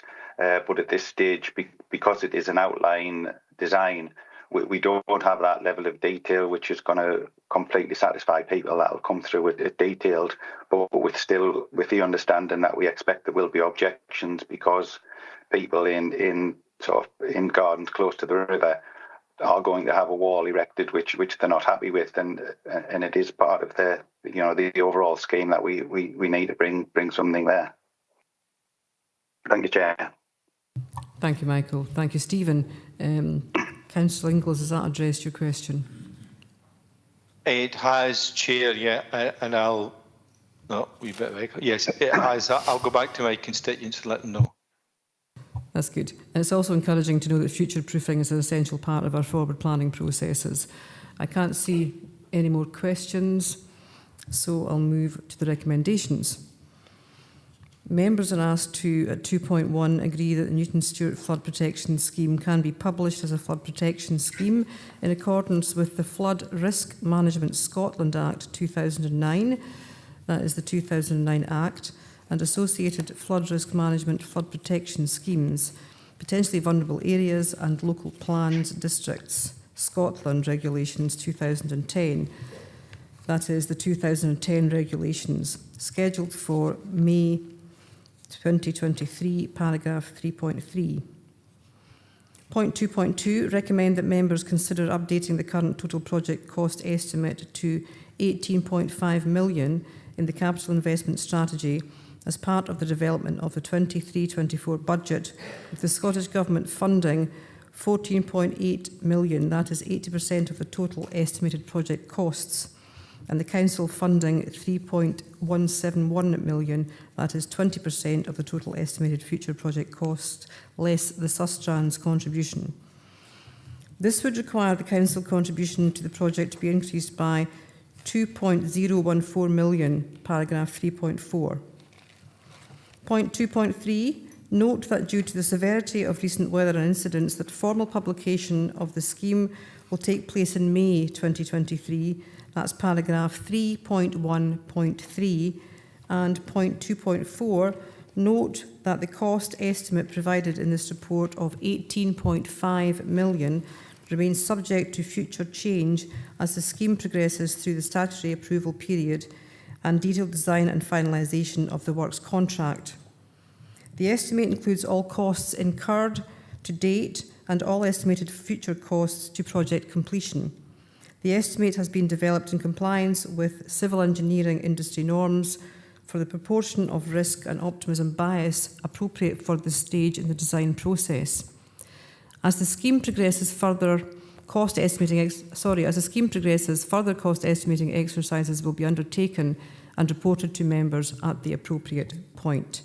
Are members happy to agree recommendations 2.1 to 2.4? Thank you. I'll now call a break, but can I ask Councillor Dennerley to indicate if 10, 15 or 20 or more minutes is sufficient, please? Thank you.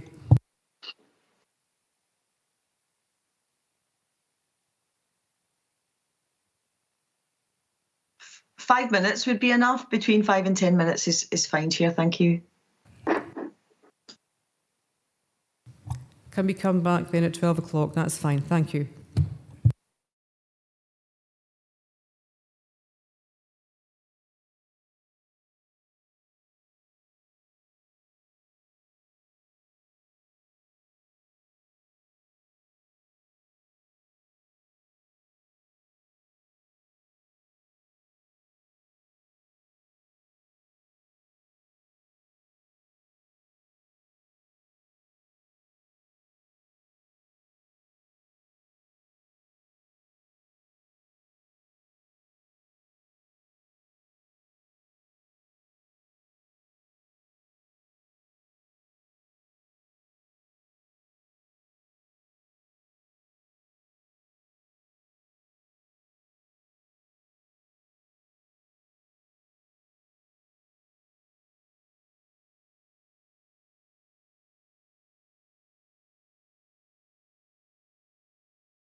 Welcome back, members.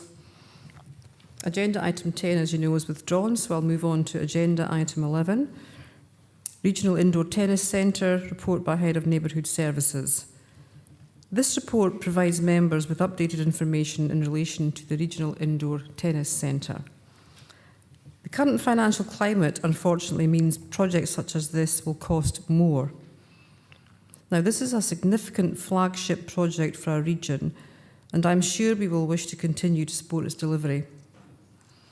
Harry Hay is available to answer any questions on the report, and Lee Seaton is also in attendance to answer any specific questions on the report. Harry or Lee, do you want to provide any verbal updates prior to me opening it up for members' questions?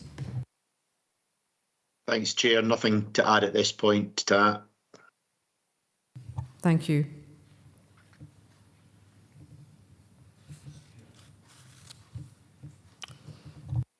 Councillor Stitt. Thanks, Chair. I would fully recommend that we agree the extra capital. I think this would be a great investment for Dumfries and Galloway. I was talking to somebody that plays it. The nearest bit he can go and play indoor tennis is at Carlisle, and the nearest bit after that's Ayr and Pressure near private clubs. And I think this would actually, because Dumfries and Galloway, I think the tennis clubs have got good membership, and I think we'd be foolish not to support this. Thank you, Councillor Stitt. Parity of access and inclusivity is centre of what we do. Councillor Howie. Thanks, Chair. I'm just seeking assurance that those with limited incomes will be able to access these facilities if we go agree and with the recommendation. Thank you, Councillor Howie. Harry, do you want to respond to that, please?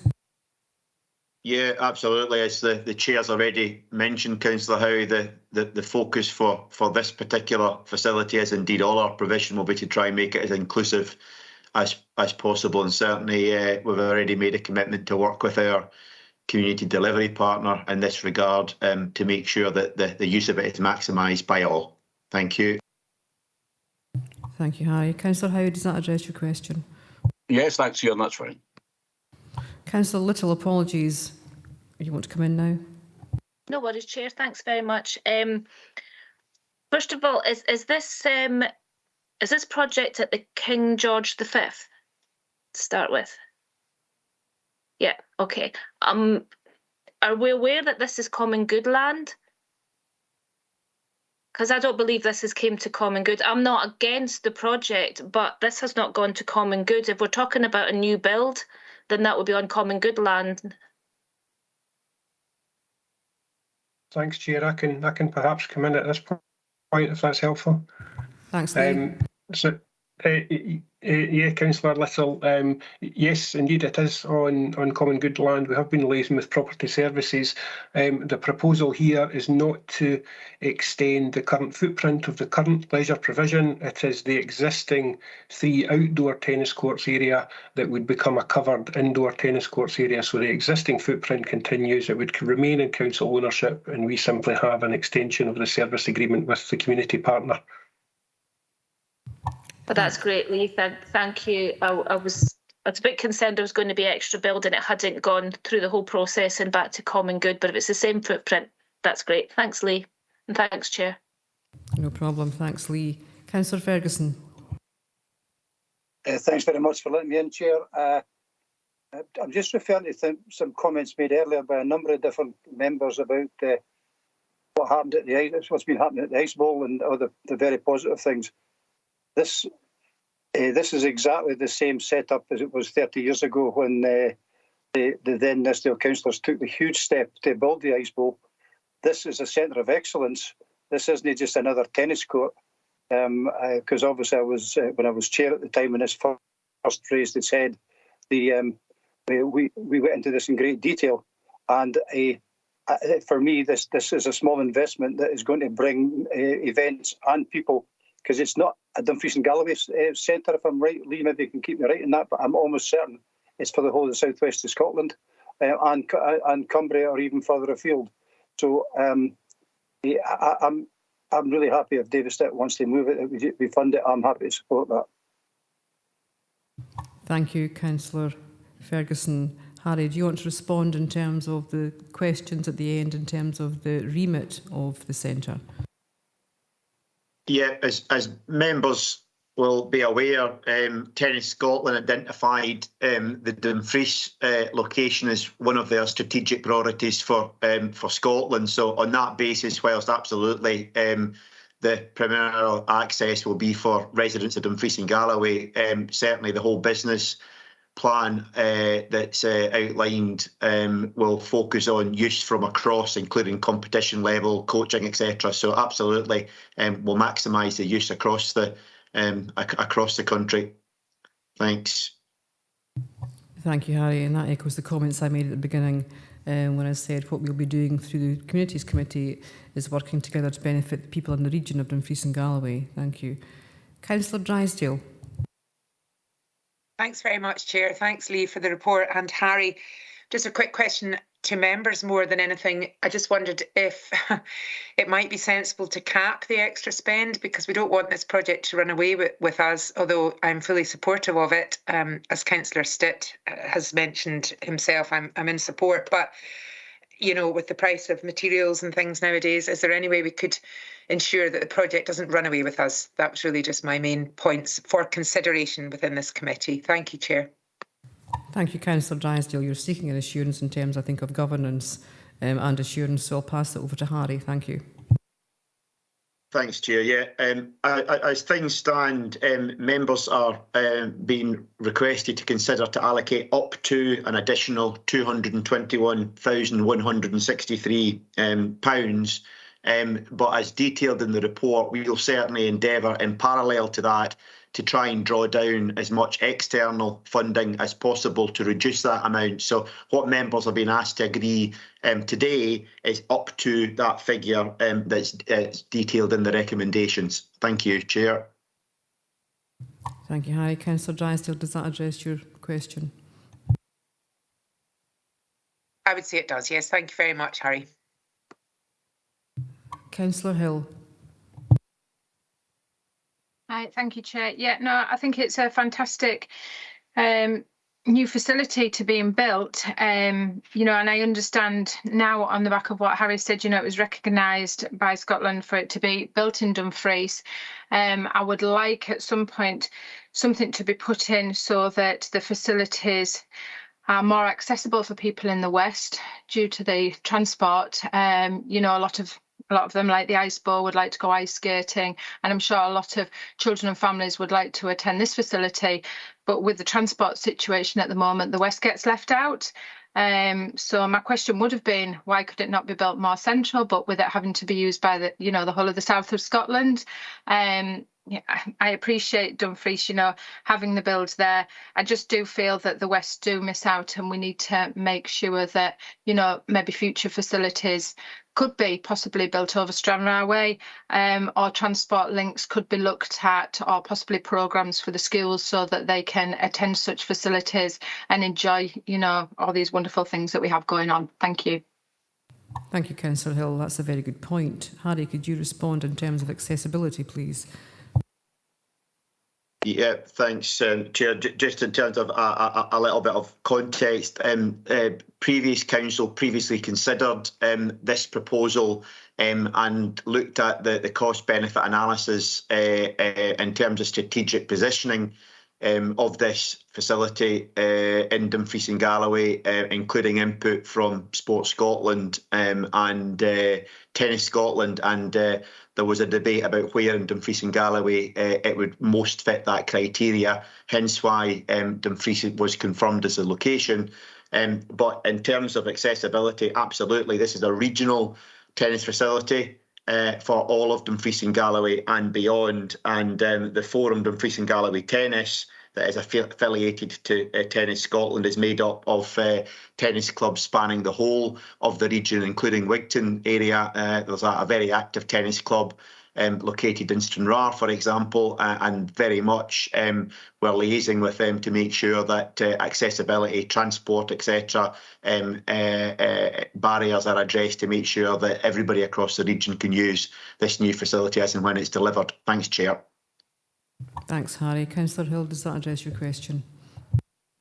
Yeah, I just think it's really important that we look at these things as a council with the cost of living crisis and the transport links. You know, there's many children and families that do miss out. I know, you know, if you have a membership, children can go swimming whenever they like. They can book a tennis court and they can use the ice ball, which is fantastic. But it's fantastic for the people that can get to Dumfries. And coming from, you know, Stranraer in the west, they don't gain from having that, you know, free pass as it's such, you know, on their membership. So I really do hope moving forward that this is addressed with transport, because there is a huge, you know, population of people living on the poverty line in deprivation over in the west who really would benefit from the social aspect, the health and well-being, you know, of being able to attend these facilities. So for me, this is massive that we are looking at region wide, and for future, you know, if we can put any money or if we can get any grant funding to put these facilities in, we do need to be looking at putting some extra facilities and some more facilities, you know, over in the west of the region, Stewartry region, so that they are accessible for all in Dumfries and Galloway, because there's plenty of links, you know, coming down from you can get to from Dumfries, from Castle Douglas and from Stranraer, and it's round about the same sort of like timescale for travelling. So we really need to be making sure that we're incorporating the whole region and making sure we're incorporating those families and people that we need to, you know, improve their health and well-being. Thanks. Thanks, Councillor Hill. Parity of access across the whole region is absolutely essential, so that's a really good point. Councillor Dennerley. Thank you, Chair. My thanks. I completely understand when you're talking about the tennis centre, the indoor tennis centre, and absolutely having access for everybody in Dumfries and Galloway, absolutely. I do feel, however, that it needs more discussion about the investment. Dumfries and Galloway Council, our budget is, you know, like a black hole. We will be talking about deficit. We're trying to balance that budget. So I do think we need to consider carefully the impact it's going to have on services and what the priorities are. I wonder if it is a priority in that sense. So we maybe should postpone this recommendation and agreement until we can further discussion about the cost implications.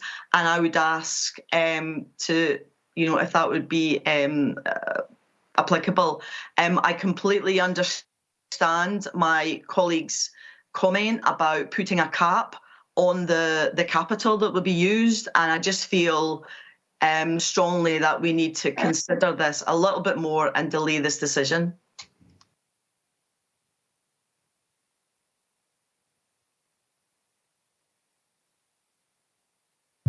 Thank you, Councillor Dennerley. Can I ask if you're moving a motion on that?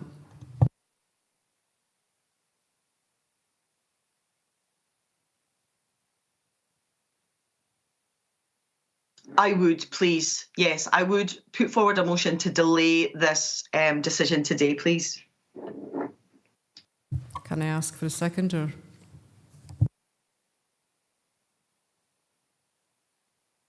Point of order, Chair. Councillor Ferguson. Yeah, point of order. Councillor Stipp moved and I seconded that we should fund this. It's an amendment then. Thank you, Councillor Ferguson. Do I have a seconder for Councillor Dennerley's amendment?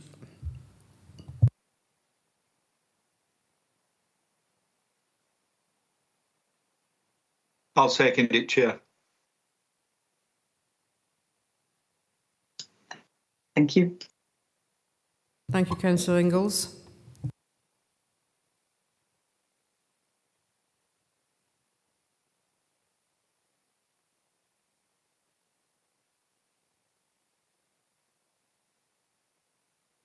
If you bear with us, we'll now go to a vote.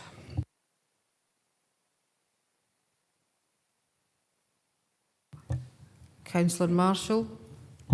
Yeah, I just want to ask, with the amendment, by delaying this project, what impact it may have on the project. Thank you, Councillor Marshall. Harry, can you respond to that, please? Yeah, Thanks, Chair. Yeah, I mean, what members have been asked to consider this afternoon is to consider it as part of the forthcoming budget development process. So I think that context is important. And secondly, as detailed in the report, understandably, Sport Scotland, Tennis Scotland are very, very keen to get a confirmed position from each of the partner local authorities as quickly as possible, because there clearly is a risk that costs could continue to increase, and equally they've committed significant budget to deliver these projects across Scotland. So certainly they've indicated to us that the sooner the better is their position. But I appreciate ultimately it's a member's decision. But what we're simply asking members to do today is consider this additional allocation as part of the forthcoming budget development process. Hopefully that's helpful, Chair. Thank you. Yeah, so just to come back on that then. On that basis, I think it sounds as though that may jeopardise the project if we delay this, if we don't put the additional funding in and we have an opportunity to agree through the budget process. So I'm concerned for the amendment. Thanks, Councillor Marshall. Thanks, Harry. So just to clarify then, the motion is proposed that the project proceed as per the recommendations in the report. Now, is that proposed by Councillor Stitt and seconded by Councillor Ferguson? Yes. Yes. Yep, thank you. And we have an amendment proposed by Councillor Dennerley, seconded by Councillor Inglis, which is to delay the proposal pending consideration of the budgetary implications. Okay. So if we move to the vote, Chair. Motion. Vice Chair. Motion. Councillor Blake. Motion. Councillor Dashper. Motion. Councillor Dempster. Motion. Councillor Dennerley. Amendment. Councillor Drysdale. Motion. Councillor Ferguson. Motion. Councillor Hill. Motion. Councillor Howie. Motion. Councillor Ingalls. Amendment. Councillor Johnston. A motion. Councillor Jordan. Motion. Councillor Little. Motion. Councillor Lowe. Motion. Councillor McGregor. Motion. Councillor Mayle. Motion. Councillor McCammon present. I think she'd had to leave. Councillor Marshall. Motion. Councillor Stitt. Motion. Point of order, Chair. I could take the point of order. The person who's raising a point of order, please indicate they want to speak on Teams, please.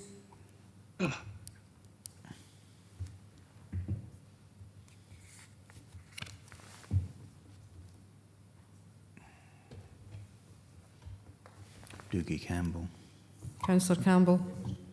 Yeah, point of order, Chair. I haven't been called to vote. Apologies. Apologies there, Councillor Campbell. Councillor Campbell. Motion.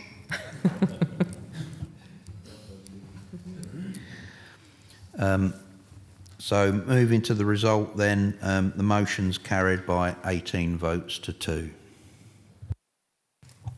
Thank you, Nick. I'm not seeing any more questions, so I'll move to the recommendations. Members are asked to note the revised project costs of 2013488 for provision of an indoor tennis centre and the potential funding options at paragraph 3.5, and this remains subject to future change as the project progresses through procurement and finalisation of the works contract. The estimate includes all costs incurred to date and all estimated future costs to project completion. The estimate has been developed in compliance with construction industry norms for the proportion of risk and optimism bias appropriate for this stage in the design process. As the project progresses further, cost estimating exercises will be undertaken and reported to members at the appropriate point. Point 2.2, recommend that members consider an additional capital allocation of £221,163 towards an indoor regional tennis centre as part of the budget development process for 23-24 at paragraph 3.6, and at 2.3, agree to receive a further report to a future meeting of this committee detailing an update on the development of the indoor tennis centre and the revised partnership agreement to reflect the enhancement of facilities. Are members happy to agree 2.1 to 2.3? Agreed. Thank you. I will now move on to agenda item 12. Head of Service 6-month assessment, 1st of April 2022 to 30 September 2022 of Community Services Business Plan 2019 to 2023 performance report by Director of Communities. Report numbers 12, 13, 14 and 15 provide performance information for all services within the Communities Directorate, and it is clear from these reports that a significant amount of work is taking place in communities across our region, which is making a vital difference to the quality of life of people in our region. This report provides members with the Head of Community Services 6-month assessment of the progress on the delivery of the 2019-2023 business plan for the community services for the period 1st of April 2022 to 30 September 2022. The report also provides more detailed information on health and safety performance. Richard Grieveson is available to answer any questions on the report. Richard, do you want to add any verbal updates to the report prior to me opening it up for members' questions? Thank you, Chair. Now happy to go straight to questions. Thank you.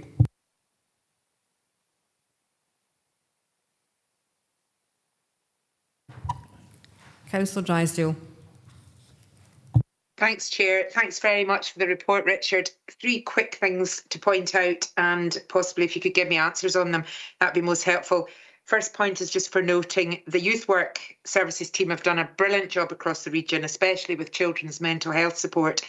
We are still waiting in the Stewardship for the forward movement of a better youth space for our young people, and I'm hoping to see that start moving come February when our ward manager comes back from his vacation. The second point I wanted to raise was, and please forgive me if I am getting the incorrect pronunciation here, page 186, 3.11.7 in the 3rd paragraph. Is it ESOL? ESOL, the service working with Ukrainian refugees. My constituent is happy to be mentioned by name. She is an incredible woman. She lives in the Castle Douglas area and she's actually a qualified pharmacist.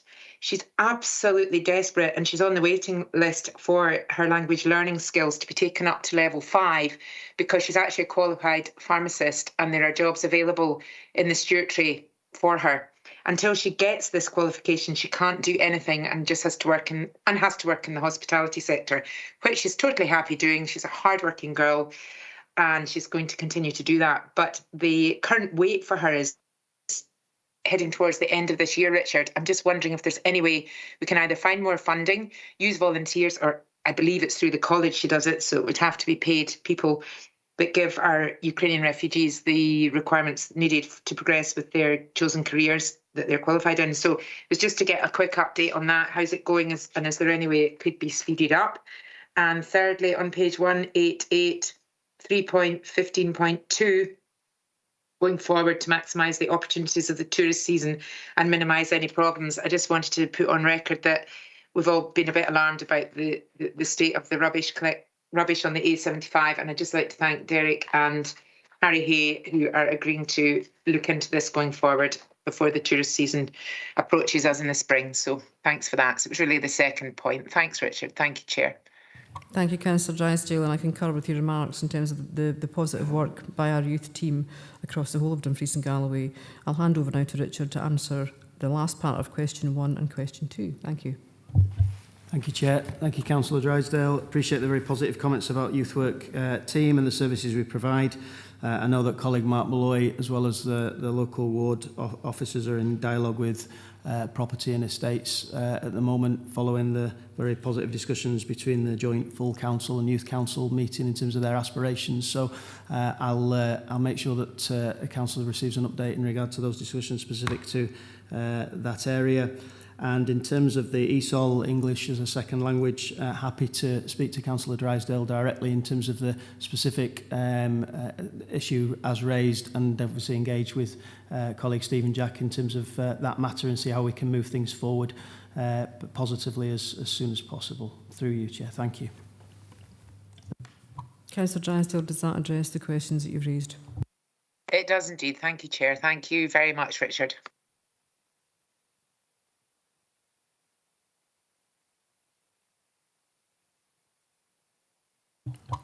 Councillor Hill.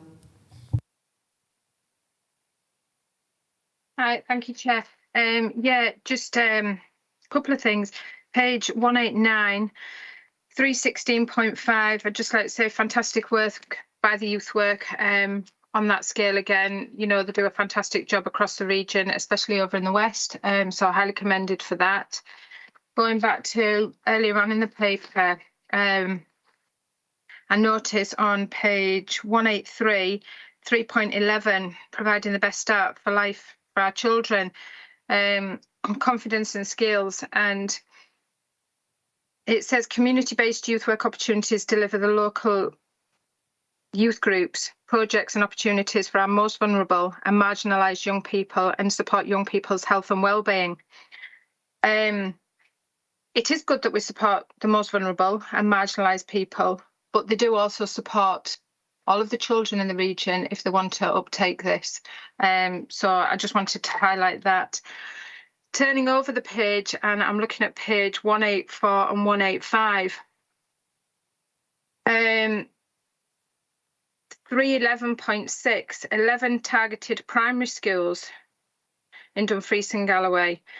How did we choose these 11 schools for the support? Then we go on to antenatal PEEP classes. 4 programmes have been offered with 40 parents attending. Again, how were these 40 parents chosen? Where were they from? What was the cost of this? Baby massage, 5 classes, fantastic overall, 50 parents, 50 babies in attendance. Where did they come from? What was the cost? The people learning together sessions. So there was nurseries in 8 schools. How were these schools engaged in this project? Delivery has also taken place in 6 communities. Which communities? Do communities have to buy into this project? How do they engage? How do they know about this? For me, that's sort of like information. We're going on the PEEP accreditation. Lifelong learning has worked with employability. 11 parents have received a qualification, which is fantastic, through Dumfries and Galloway College. But how do we find these people over our whole region? Is it being publicised? You know, is it through schools? Is it through, if you're under social work? How are all families, how are all individuals being engaged in these? And it does concern me, you know, that we have here again, 7 programmes have been delivered with 210 children participating and 14 volunteers in the Roots of Empathy. And it says key primary schools across. How are some primary schools key and others not? The STEM project, 5 primary schools participated. Is that because everybody was given the opportunity and they were the only ones that dipped into it? You know, when we talk about STEM and when we talk about, you know, later on in the paper about the sign language, for me, from what I can see from being a councillor so far, we're putting a lot of finance into digital learning. And so really, these projects for me should be rolled out to all schools. primary and secondary with a digital learning focus. You could have it in 4 classrooms in the same school on a whiteboard, delivering these programs. And it kind of sort of like rang alarm bells when I just saw 5 schools, 2, you know, I don't know what anybody else thinks, but for me, I'd like a bit more information onto how these schools and how these people got to participate in these. And if it was just a trial, you know, how we gauge these areas. Who can link into them? Who's benefiting? How do we know who's benefiting from these wonderful things that are going on in the region? But how is it advertised? Again, you turn over the page on 186 in the Me to You, unemployment individuals have been identified, and then following a recruitment process. How have they been identified? How have they been identified to follow this programme? Have they been handpicked? Have they had to apply? Has it been advertised? Go on to the next one, low mental health support in schools, 16 secondary schools. And then when we go down to 3.11.10, it says the delivery of this project is supported by youth information workers in secondary schools and youth workers within primary schools. Fantastic. Which primary schools is it, please? Because over in my area, I certainly know that I am pushing for youth engagement to be from primary 5. But we don't seem to have youth workers working in the primary schools, barring when children reach primary 7 and are doing the transition into secondary school.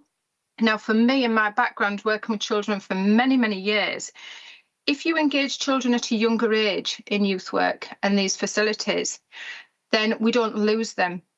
They don't think it's uncool because they know the benefits that they're getting from them. They know the fun aspect. So when I read that about primary schools, I was thinking, which primary schools? Because I haven't seen it in any that I've engaged with. So just questions on that, a bit more information I'd like for that, please. Thanks. Thank you, Councillor Hill, and thank you once again for your positive comments about youth work service. I will concur with these.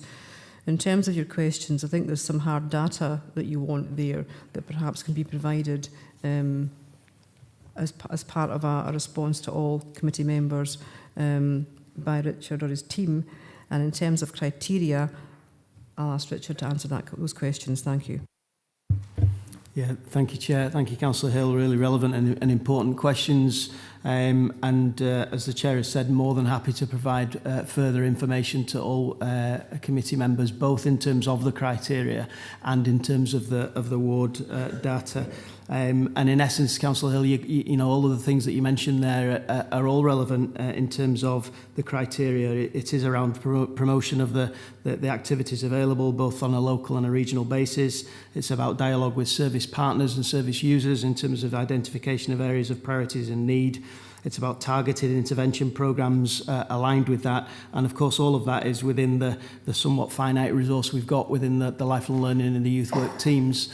But as the Chair has said, obviously lots of requests for further information, both in terms of criteria and in terms of data. And I'm more than happy to work with my colleagues both in lifelong learning and youth work and make sure you and every member of the committee receives that information. Thank you, Richard. Councillor Hill, does that answer your question at the moment? Yeah, that's great. It didn't really answer the question about the targeted primary schools, the work that's gone on outside of the youth work with the STEM projects, the 5 primary schools. So it's kind of like trying to, I know it's data again, it's more information, but it's trying to find out because constituents do say, oh, X, Y, and Z school are doing this, or they've gone there, why do we not do it here? And if we're putting on these projects, we need to make sure that we're engaging all of the schools. And as I do, understand that we need to protect the vulnerable and we need to work with those. There's also a lot of children and families that are middle of the road, that are just on the poverty line, that possibly don't come under the remit of social work or don't come under the remit of needing a bit of extra help. But actually, a lot of these programmes that I've read about in here would help them engage in different things and would help the health and well-being and the social interaction yet again. And then they could go on to lifelong learning skills, extra skills, possibly progress from one job into another without then having to pay for courses themselves or to search for courses. So it's trying to make sure that we have a programme in place where we can engage everybody and give everybody the opportunity to access these if they want to, or to find out more information about if they don't fit a criteria, to access them, how they can access them in a different way.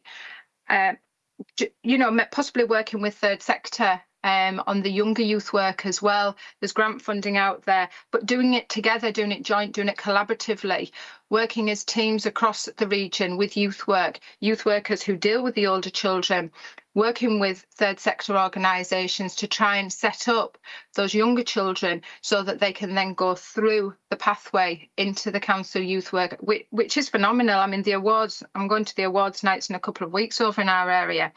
And it's brilliant because when children do go to put their applications in for universities and for colleges, when they've done the Saltire Awards, when they've done the Duke of Edinburgh, it sits really highly with them.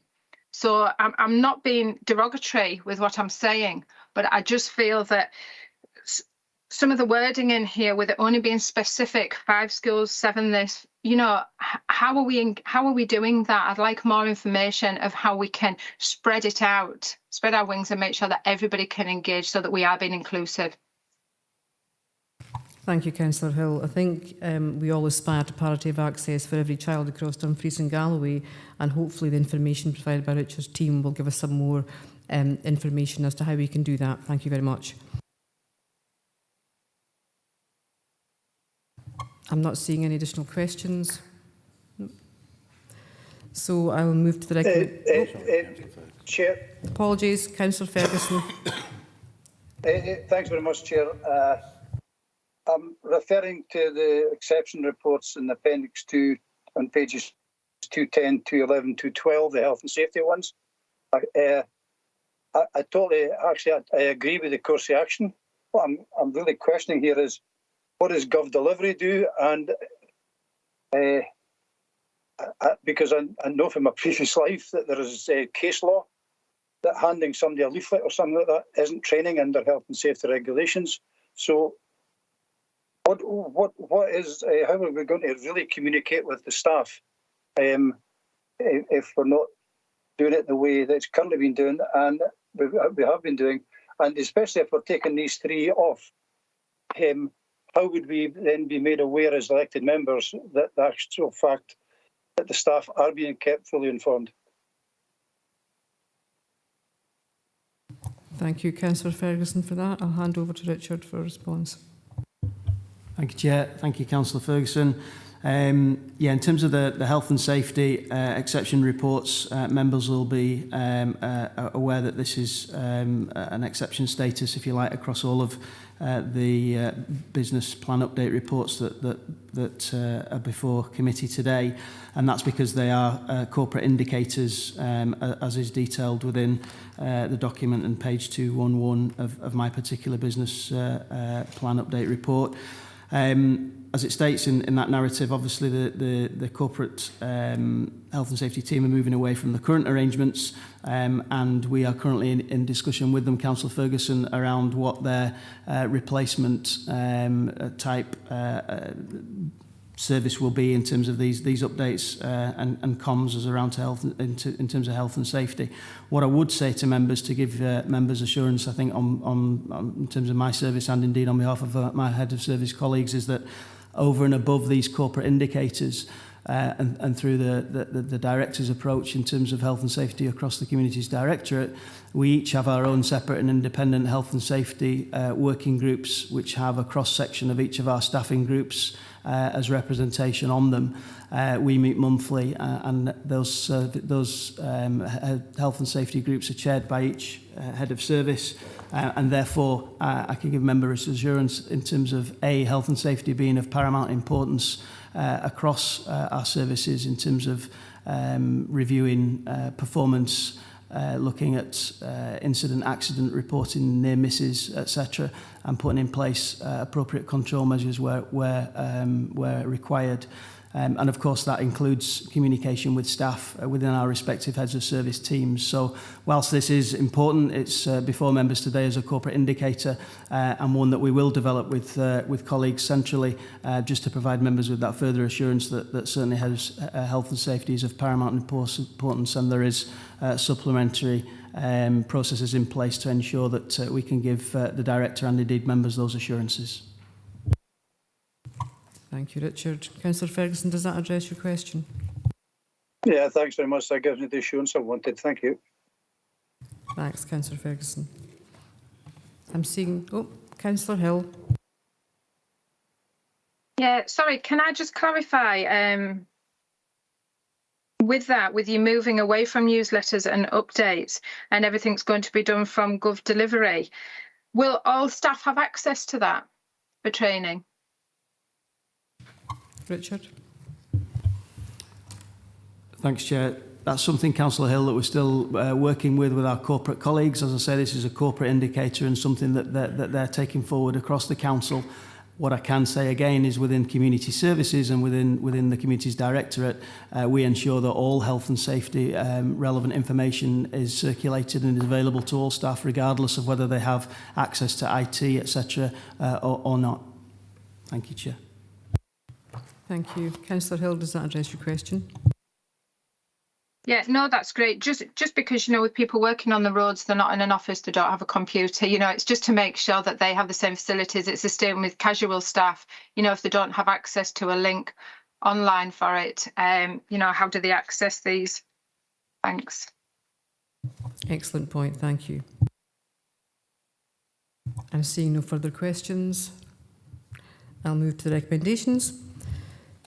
Members are asked to, at 2.1, review the 6-month summary of performance for the Community Services Business Plan for the period 1st of April 2022 to 30 September 2022, which includes performance information on health and safety and the management of the risks within the Services Risk Register at Appendix 1. And 2.2, scrutinise the exception reporting and consider whether the actions proposed are adequate to improve performance and future monitoring of areas which have not yet met target at Appendix 2. Are members happy to agree recommendation 2.1 and 2.2? Agreed. Thank you. I'll now move to agenda item 13, Head of Service 6-month assessment from the 1st of April 2022 to 30 September 2022 of Neighbourhood Services Business Plan 2019 to 2023 Performance Report by Director of Communities. This report provides members with the Head of Neighbourhood Services 6-month assessment of the progress on the delivery of the 2019-2023 Business Plan for Neighbourhood Services for the period from the 1st of April 2022 to 30th September 2022. The report also provides more detailed information on health and safety performance. Harry Hay is available to answer any questions on the report. Harry, do you have anything you want to say in terms of a verbal update to the report prior to opening it up for members' questions? Thank you. No, thanks, Chair.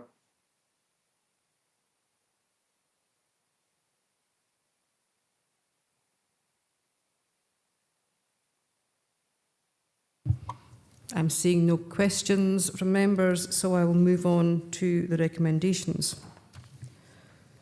Members are asked to, at 2.1, review the 6-month summary of performance for the Neighbourhood Services Business Plan for the period of the 1st of April 2022 to 30 September 2022, which includes the performance information on health and safety and the management of the risks within the Services Risk Register at Appendix 1. 2.2, scrutinise the exception reporting and consider whether the actions proposed are adequate to improve performance and future monitoring of areas which have not met the target at Appendix 2. And 2.3, agree the proposed amendments to current business plan measures at Appendix 3. Are members happy to agree recommendations 2.1 to 2.3? Agreed. Thank you. Moving on to agenda item 14. Head of Service 6-month assessment, 1st of April 2022 to 30 September 2022 of Roads and Infrastructure Service Business Plan 2019 to 2023 Performance. Report by Director of Communities. This report provides members with Head of Service 6-month assessment of the progress on the delivery of the 2019-2023 business plan for the Roads and Infrastructure Service for the period from the 1st of April 2022 to 30 September 2022. The report also provides more detailed information on health and safety performance. Stephen Herriot is available now to take any questions on the report. Stephen, would you like to provide a verbal update on the report prior to me opening it up to members' questions? Chair, nothing further to add to the report. Thank you. Thank you, Stephen.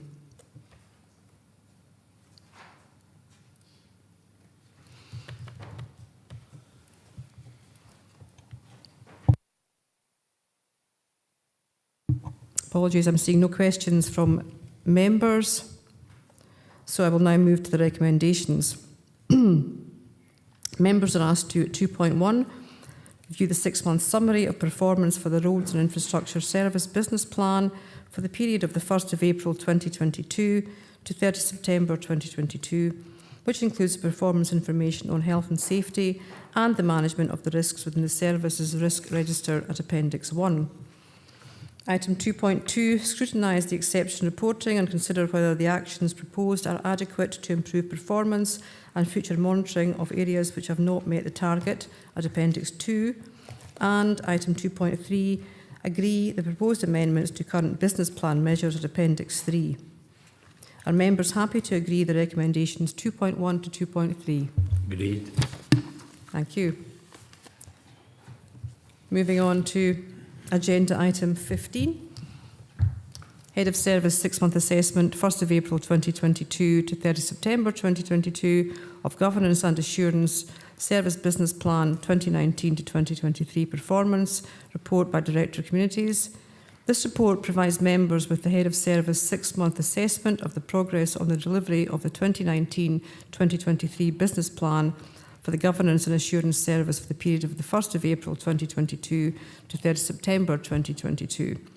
The report also provides more detailed information on health and safety performance. Vlad Valiente is available to answer any questions on the report. Vlad, do you have any verbal updates you want to give on the report prior to me opening it up to members' questions? Thank you, Chair, and no comments to this particular report. Thank you.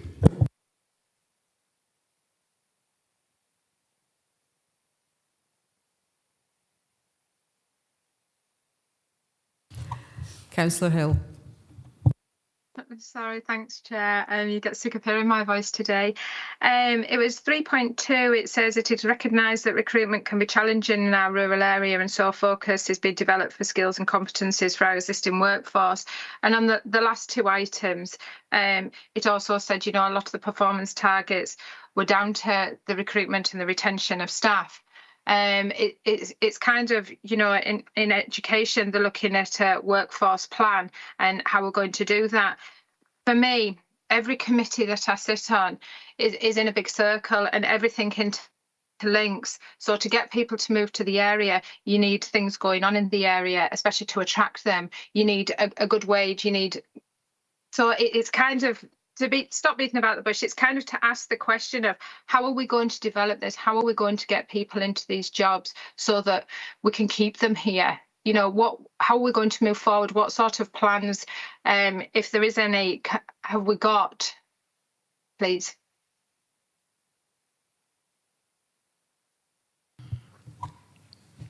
Vlad, can I ask you to respond to that, please? Thank you, Chair. And I think it's a very valid question in terms of the workforce patterns and issues that have been raised through various service committees and wider with our partners as well. I think the answer I would give is we are currently looking at a workforce risk, council-wide risk that will be reported through Audit Risk and Scrutiny Committee that will in effect lay out not only the issues, the risks, but also the mitigations that we are taking forward as a council in order to address these, both as a council but also with other stakeholders. So in terms of that kind of wider perspective, what we give is an assurance that we are currently looking at that as a council and that it will be coming through as one of the key council-wide risks for the council. Thank you, Vlad. Councillor Hill, does that address part of your question?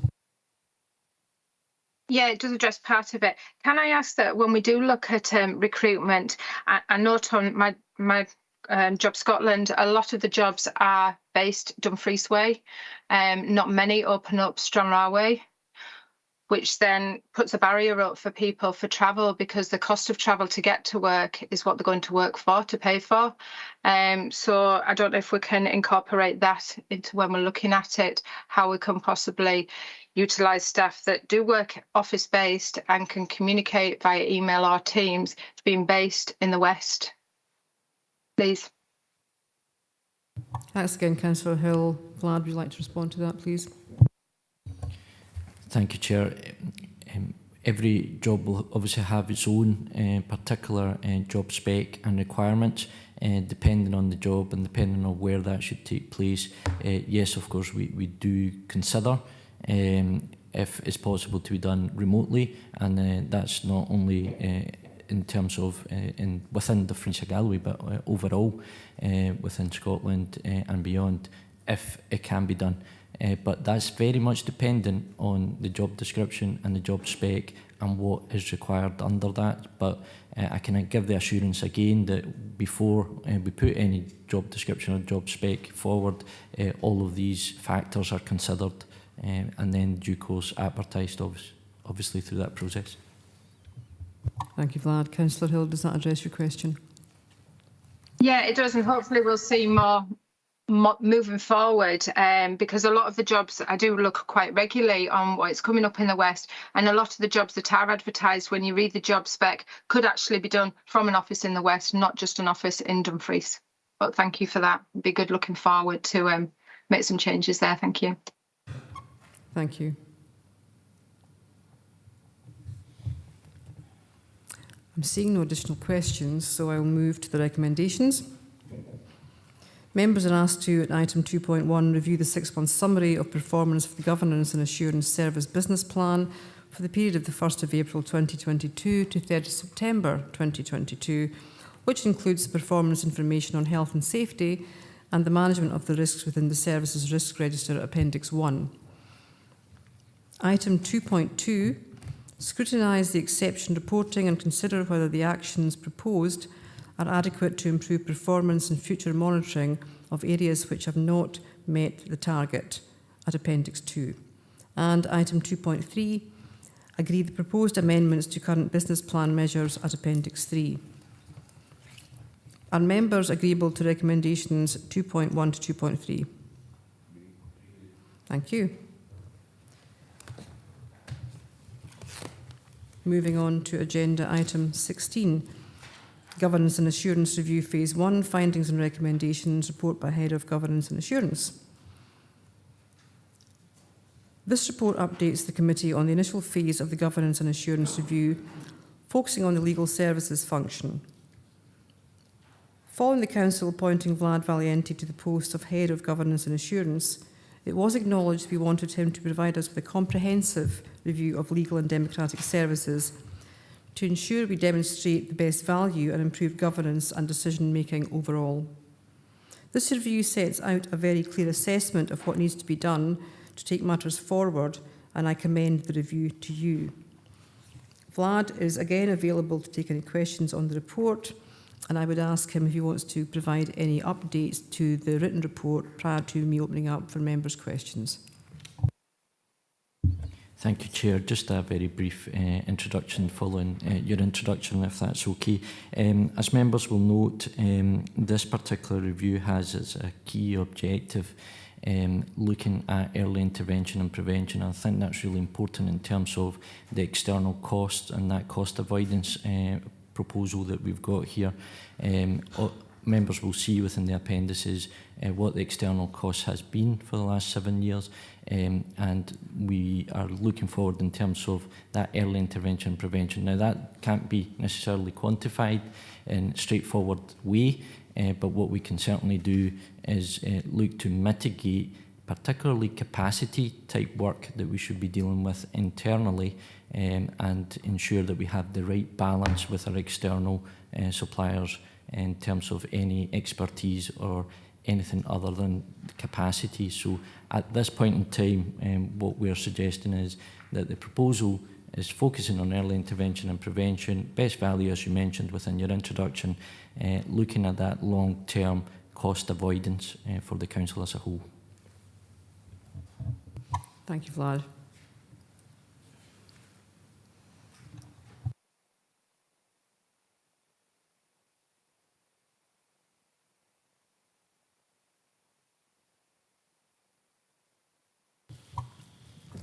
I'm not seeing any questions from members, so I will move to recommendations.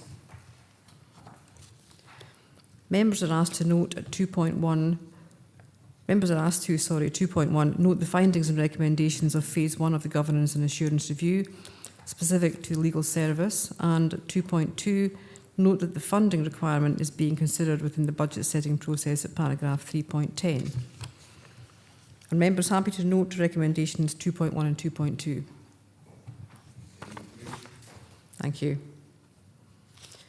Moving on to agenda item 17, Dumfries and Galloway British Sign Language Plan 2018 to 2024 update, report by Head of Community Services. This report provides members with an update on progress in relation to the Shared British Sign Language Plan 2018 to 2024. Richard Greaves and Lindsay Little are available to take any questions on the report. Richard and Lindsay, do you want to make any verbal updates prior to me opening the report up for from questions from members? Thank you, Chair. Just briefly, if I may. Obviously, members, this is very much a holding position premised on the previously agreed British Sign Language Plan. Since this service area has come across to the Poverty and Inequalities team with Lindsay Little and Matt Malloy driving this forward, you'll see from the second recommendation that there'll be an updated paper brought forward to members on June 23. So to give members assurance that there'll be a significant amount of work which is already commenced, and I'm grateful to Councillor Denley and others for their input and support in taking this matter forward, but happy to answer questions specific to the paper in front of members today, Chair. Thank you. Thank you, Richard. Councillor Denley. Thank you, Chair. My thanks, and thank you for the report. I just wanted to say very briefly, just to pass on, that the regional and local authorities, obviously we have 32 in Scotland, and they have been reviewing their local plans in relation to the national plan 2017 to 2023. So we tend to follow the national plan, those targets within that. So each local authority will have targets. So in Dumfries and Galloway, in that council, the target is only 20% achievement. And I'm really disappointed to see that from the plan. We've had 5 years and I feel we just haven't achieved that. I wonder if I could have an explanation on that, please, if you could give me some clarity. You know, as I say, we've had 5 years to do more. For example, access to interpreting services, you know, and I feel the standard has continued to lower. So I want to make sure that we're really trying to improve areas if we can and where possible, and really have a plan for the next few years. So it would be lovely to have a new plan set up, because I think there already has been some discussions in Dumfries and Galloway with councils, with NHS boards, with police, you know, the public bodies, and those public bodies have inputted into reports. So obviously this is in relation to the BSL Scotland Act 2015, and I feel that we really should consider working with people to get clear feedback in order to move forward with our plans, so that we can really be ready for the next iteration of plans that are coming out in Scotland. I just thought it's appropriate to raise that we may need to consider funding where appropriate, because we know that there's a lot of areas that are really difficult to measure in terms of evaluating the work, and education is one key area that I think we need to try and raise awareness in and raise access of. And certainly in relation to deaf awareness, for example, I think just so that we have some parity. In Ayrshire Council, for example, I know that they have a plan already. I think we're well behind. We're not the only one, but I mean, that's our next local authority that's near us. My apologies from the interpreter. John is a little stilted on his camera at the moment. But I just wanted to make sure that I raised some awareness as a deaf councillor in Dumfries and Galloway. We do have another deaf member of staff working, so it means we do have communication support access. So we really need to think about what we're doing now. As we have interpreting services, we need to think about that for the future for our area, because we used to have one person on staff, and unfortunately they no longer are in that post. So there's a lot that needs to be discussed in relation to the local plan. Thank you. Thank you, Councillor Donnelly. It's extremely helpful to have your perspective, and we do aspire to improve accessibility and inclusivity. But can I hand over to Richard in terms of discussing, and Lindsay, where we are and where we're going and where we want to be? Thank you. Thanks, Chair. Just before I hand over to Lindsay, I certainly totally understand, accept, and I'm supportive of Councillor Donnelly's comments. I think the current position affords us an opportunity to reaffirm our commitment to this agenda, and certainly through Lindsay's and Mark's work, we'll be looking to work with partners to refresh the current and agreed British Sign Language plan to reflect more our current ambitions and address some of the sort of areas for development, as Councillor Donnelly has highlighted. But maybe hand over to Lindsay just to provide a bit more detail in that regard, if that's okay, through you, Chair. Thanks, Chair, and thanks, Richard. Thanks, Councillor Donnelly, for raising those really valid points. There has been a number of delays with some of the BSL work. However, I do think now we're in a very good position, with yourself being obviously recently elected, and we've got the new member of staff as well. So I think that gives us really the good drive to push this forward, and also some personal experiences from yourselves I think will help us, and your knowledge and your expertise, just to give us that insight that maybe other local authorities don't have. And I think that will put us in a really good position to do our new plan for next year. So the new plan is due in 2024, and that's when this plan sort of comes to a conclusion. I wasn't in post at the time, but I believe when our local plan was developed, it was very much based on the national plan which was set by the Scottish Government, and some of those targets that we've perhaps got in our local plan aren't necessarily relevant or appropriate for our local area. So we do want to look at these for next year and make sure that whatever actions or objectives we're putting in there are really focused to D&G and our local area, our local people that we've got here. So we are progressing this work. There's some work that's going on just now.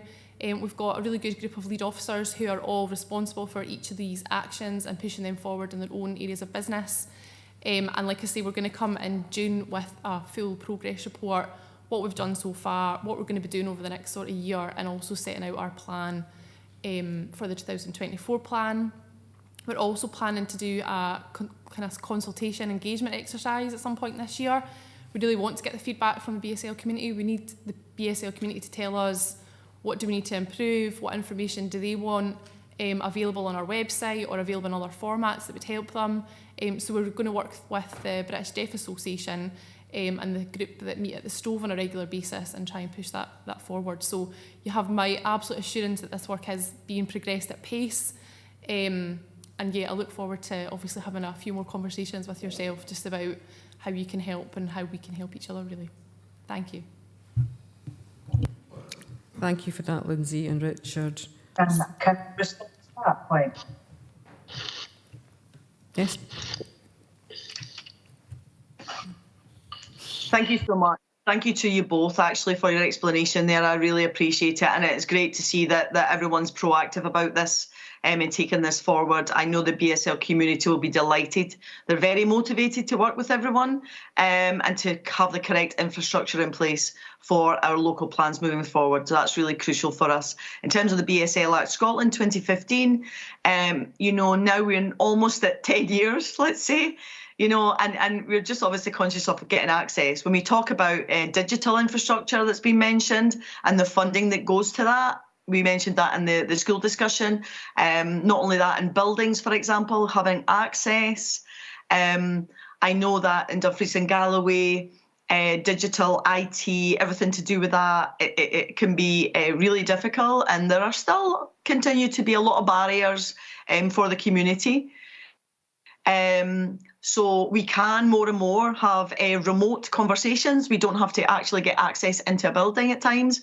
So I think any infrastructure that we can put in place will allow the BSL community to participate and to communicate through digital means. So I really appreciate that consideration. Thank you so much. Thank you, Councillor Donnelly. That was a really, really useful input, much appreciated. And Lindsay and Rich, thanks for your response. It's encouraging to know that we're localising our planning process, but also taking account, as Councillor Donnelly has mentioned, of legislative parameters that we have to adhere to, which are very important. And it's really encouraging to notice that a progress report is going to be in front of this committee in June. That's fantastic. Councillor Hill. Yeah, it's great to see that this has been recognised by the council and that the plan is in place, and it sounds like we are moving on, which I'm sure John will be grateful of, and the rest of the BSL community.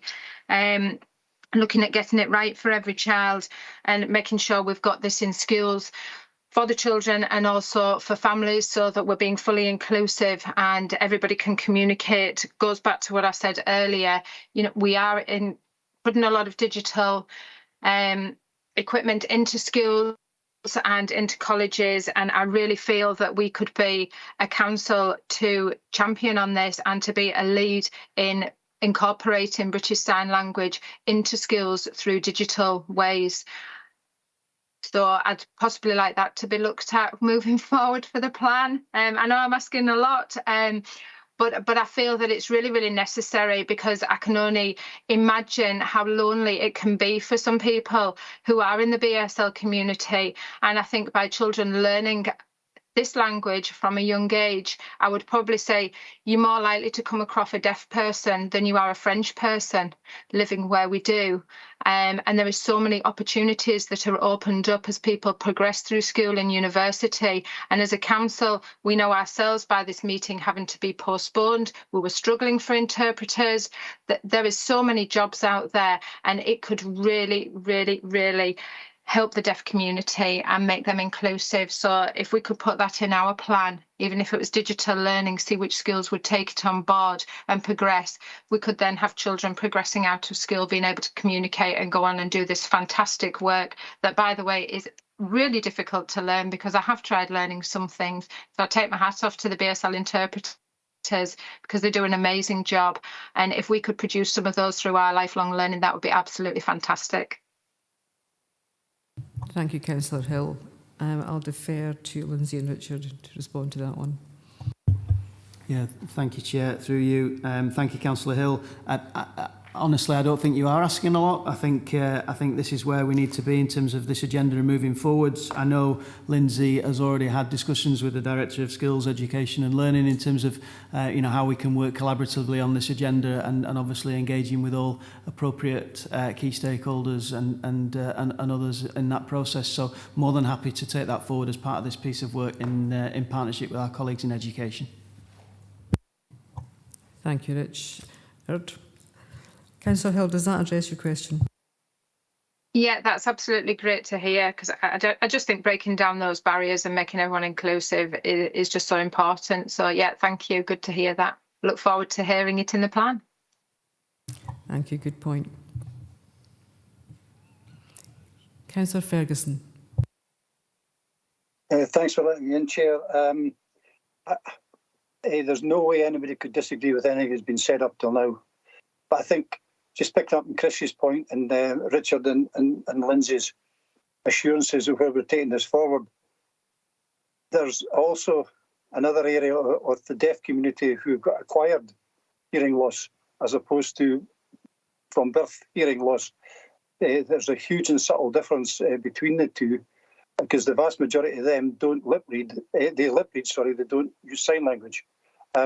So if we're going to spend time reviewing what we're doing, right, we really need to look in the schools as well, because I've got anecdotal evidence of that children who have got hearing loss are having difficulty with their schooling, and I've already raised it with the Director of Education. So we need to take the two forward. I would suggest side by side and be allies to each other, as opposed to being pitched against each other for resources. So the ask I've got here is that when Lindsay and Richard are talking, that they consider everybody who's got some form of hearing, either deaf or acquired hearing loss, because at the end of the day, neither of the two communities can hear, right? And the important thing here is, how do we communicate, and how do they communicate?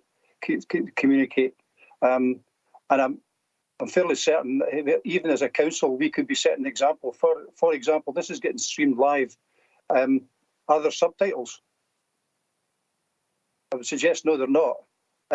So there's a significant number of people who actually might not beam in here. There are ways, technological ways we can help.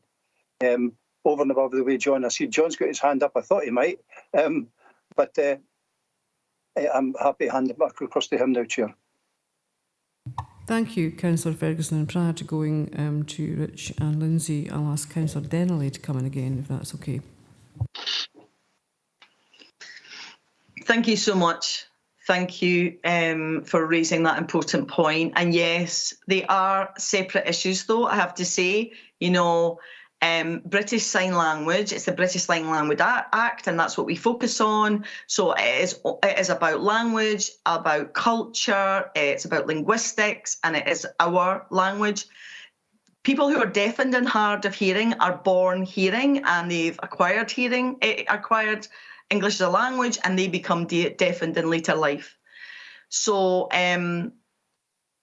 you know, I think this point specifically, we are talking about the BSL local plan, which is part of legislation in Scotland, and it is about the deaf community and one of the recognised languages of Scotland.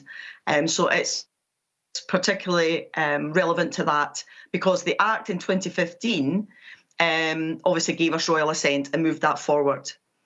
Of course, it's another point. If you ask the hard of hearing, deafened community, they would also agree that it is a different point of view. It's a different perspective, because they have acquired English and they've become deafened in later life. It's still an important issue, and lip reading and captioning and subtitles is important. And some BSL users will, of course, use that facility as well if their English is appropriate. So it is important, I think, that we focus on the BSL Scotland Act and our local plan, because we have had such a delay in Scotland for recognition of BSL, and I feel strongly now that we're moving forward, and I'd like to see you know, how this evolves. Thank you, Councillor Deneley. Can I move over to Rich and Lindsay for a response to that? Thanks. Thanks, Chair, and thanks Councillor Ferguson and Councillor Deneley. I think, Councillor Ferguson, you have raised some valid points here, just about, you know, there is deaf people in the area and those that are hard of hearing, and we would definitely take support from our sensory support social work colleagues as well. And also, all of our public buildings need to have hearing loops in each of the buildings for anyone to come in. We've now got the new Recite Me toolbar, so that can do a lot of sort of accessibility on our website, and also subtitles is an issue. I think maybe need to educate some of our staff, just that you can turn them on really easily using Teams, and maybe we can try and encourage people more to use them. It's certainly something I'm happy to pick up with education, and just see if there's anything that we could build in. I appreciate it's not necessarily for the BSL plan, but it's certainly something that we will be mindful of, and I'm happy to pick up separate conversations if there's anything else we can help with. Thank you. Thank you, Lindsay. That's a good response. Okay, I'm seeing no other questions at the moment, so I'll go to the recommendations. Members are asked to 2.1 note the contents of our previously agreed British Sign Language Plan at Appendix. Item 2.2, agree to receive a progress report on the 2/18/2024 Action Plan in June 2023 at paragraph 3.8, and at 2.3, agree to receive a report in June 2023 on the approach to developing the 2024-2030 British Sign Language Plan, including the consultation mandate at paragraph 3.9. Are members happy to agree 2.1 to 2.3? Fantastic, thank you. Now, with a slight sense of irony, leaving the best till last. Agenda item 18, Gull Management Update Report by Head of Governance and Assurance. This report provides a financial update for members on the 2022-23 Gull management activities and to present the draft action plan for 2022-23 to 2023-24 for approval. Vlad Valiente is available to answer any questions on the report, and Sandra Harkness also in attendance to answer any specific questions on the report. Vlad or Sandra, do you want to add any updates to the report prior to me opening it up for members' questions? Thanks. Thank you, Chair. No further comments on at this point from either Sandra or myself. Thank you.